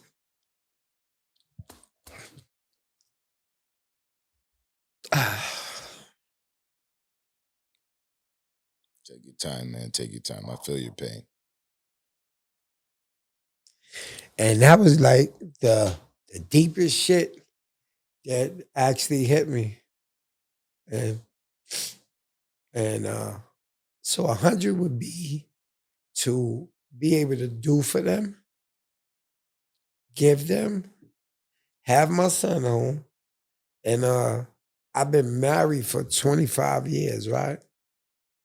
And I took my wife through being with Puff. I took her through everything that a person is supposed to be going for. And me and my man talk about that all the time. And she's mean, right? And she's evil, but I tell people all the time, she mad at me for something deeper. But she ain't never went nowhere. You know what I'm saying? So that's the realest shit that I could do. So 100 to me is just everybody around me being happy. And that's 100. I don't give a fuck what we got as long as they happy. And my daughter showed me that the other day, that it made her happy. Because I was like, yo, I don't want your money. And it made her happy to be able to put $200 in my computer for me. It does. You know what I'm saying? I will say that it That's some real does. shit. I did. Man, shout out to you. Because that's deep right there. Yeah. I know how it feels because I've been there for my stepdad like that.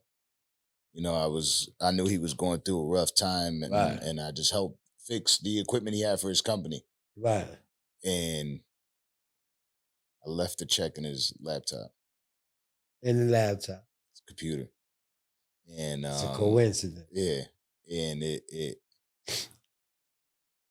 And when he called you, it what made he me said, feel good. yeah, I was at the house. I was staying over there out in Right. Orlando, and it made me feel like $1 million. It really does, because it feels like to give back right. to somebody that walked into my life at a certain moment. My stepdad walked into my life when my brother walked out, Right. not willingly. Like my brother went to the military, Right. and I was a good ass kid. I was a piece of shit, you know, Right. piece of shit asshole, but I was never anything. What I ended up turning out to for a while, I caught my cases. I got in my trouble when my brother left. Right. Right. My stepdad came in there and he said, hey. And then he was the one that kind of made me, if it wasn't for him, when my brother left, I'm done. Right. Because I caught my cases. I got my trouble. Right. Without my stepdad, I was done. You was done. Right. And he just jumped in and made that effort. So when I saw he was going through a tough time, when I gave back, I could tell you right now that what your daughter felt in that moment was the most, like, that's a gratifying moment, because that $200 to her meant the world. Right. That's like, I got daddy's back.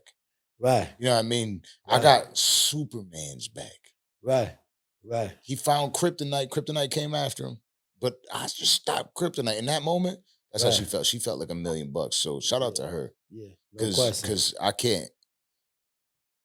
can't tell you what the woman feels like helping Superman. You know what I mean? Like, I'm the stepson helping stepdad. It's like everything you went through is somebody that understands. You know what I'm saying? Like, I got other daughters and everything like that, and I love them and everything, but they're like, Dad don't need nothing. Dad is good. But this one right here can see through all the bullshit. You know what I'm saying? And she know I would never take it from her hand. So she put it in the computer when I was driving the truck. And then when I came back yesterday, she called me and said, open up the computer. Because she knew she couldn't give it to me. Because I'm never going to take it, no matter what position, situation in it. I know what position, situation you in. Yeah. And I know you got a daughter. So I'm never going to take from you. So when she put it in that computer, I said, God damn, yo. Like, you know, that's some real shit.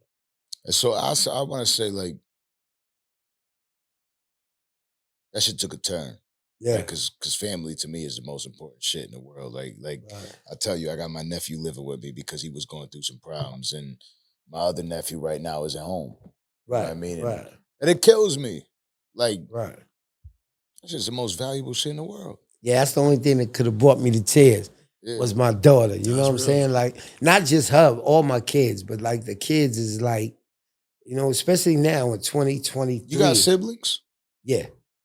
I got 2 brothers and 2 sisters. Because that for me is my kids and my siblings. They're the only ones that could knock me down. Obviously my dudes, well, you know what I mean? My siblings don't really do it, you know what I'm saying? Because, you know, we cool, you know, we tight, you know what I'm saying? But they all got their life. Yeah. You know what I'm saying? With the kids, it's like they the ones that's dependent on you. You know what I'm saying? So that's what gets me. You know, my family, we got the Meet. It used to be Duo, now it's Meet, right? The Google Meet. Yeah. And so, like, every day, right. We're on video chat. We're all talking to each other. You know, I'm 38 years old. My sister's, Susie, you're 40. You know what I mean? My brother's 41. We're all in the 30s. You know what I mean? Like, we're 30s or 40s, and we still connect every day. Mm-hmm. And I know there's certain times where I don't even want to admit the shit, right? Like, but my sister will tell me a story, and my brother will tell me a story. I can't hold it. Like, I couldn't be there for Thanksgiving for my brother, and I feel like I wanted to be there. It's my older brother. He's the one that held the whole family down. Okay. This year I wanted to be there. Right. And I couldn't make it there. It killed me. Right. So behind closed doors when nobody's seeing this shit's like, I'm choking up. I'm trying to Right. I'm trying to hold it together. It's difficult to hold together. So I definitely got that relationship with my siblings, Right. with my kids. I can't tell you, like, right now my son is the only one that's physically here. My daughter will be here maybe tomorrow. I don't know. Maybe she's having a baby right now. Anybody get a text? You know what I'm saying? But somebody was talking the other day, like, oh, imagine what it would feel like if you lost your son that quick. I didn't even know it could happen. Because you can't picture I immediately, it, like, tears are rolling down my eyes. I'm like, yo, I need to grab my son. That's right. That's right. I can't imagine your son not being here physically for you right now. I really want to tell you from the bottom of my heart and the bottom of everybody's heart in this room, I want to join that fight with you. In any possible way I can help, I want to help. Right. I ain't the richest motherfucker in the world, but I will do everything in my power to make sure that we're going to raise funds to make sure that we could somehow bring your son home. If they don't got evidence, they need to cut that bullshit. I don't care what fucking country they're in. Right. Or what's going on. His ass needs to come home.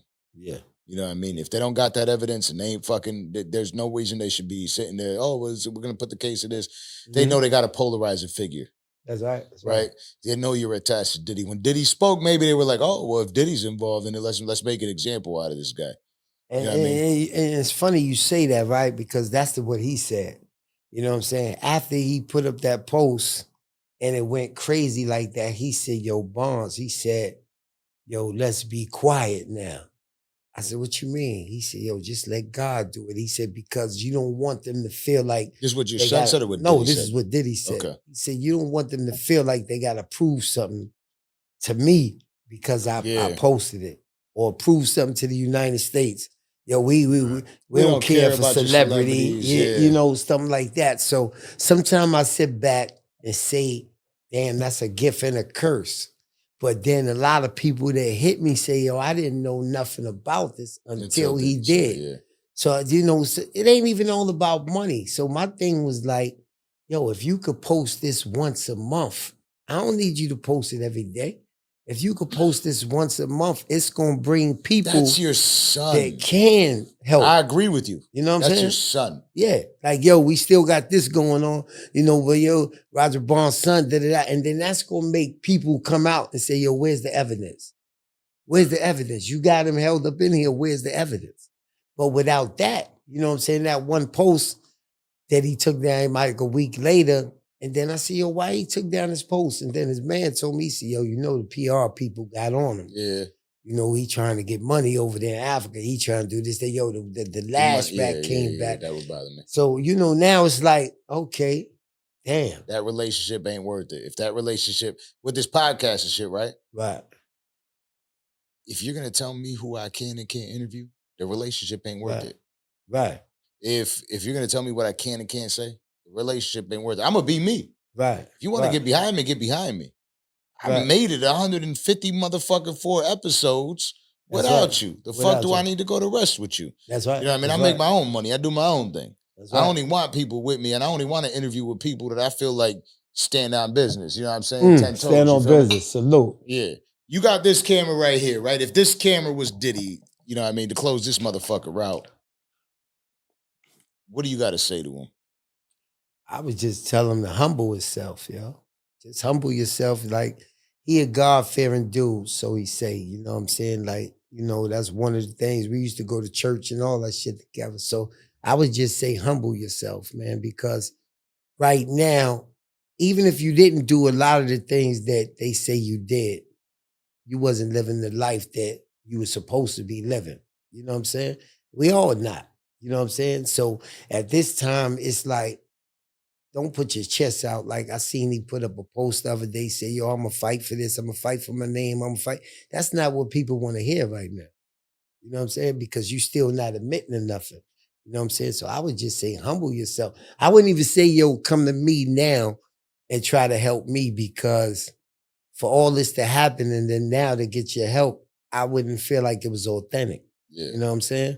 But I would say for yourself, the one thing that bothers me about him every morning I wake up is to remember that everything you going through right now, them kids is going through. Yeah. You know what I'm saying? It's something you said to me about, yo, how you feel about every morning you wake up, them two girls got to look at the accusations of people saying that you killed their mother. Right. You know what I'm saying? People don't give a fuck about them two girls. You got to give a fuck about them. Yeah. Every morning, Christian got to wake up to hear, yo, you used to be, you got Gene and them talking about, yo, I seen him break Kim nose and this, that. So now these kids is looking at you like, yo, you broke my mother's nose?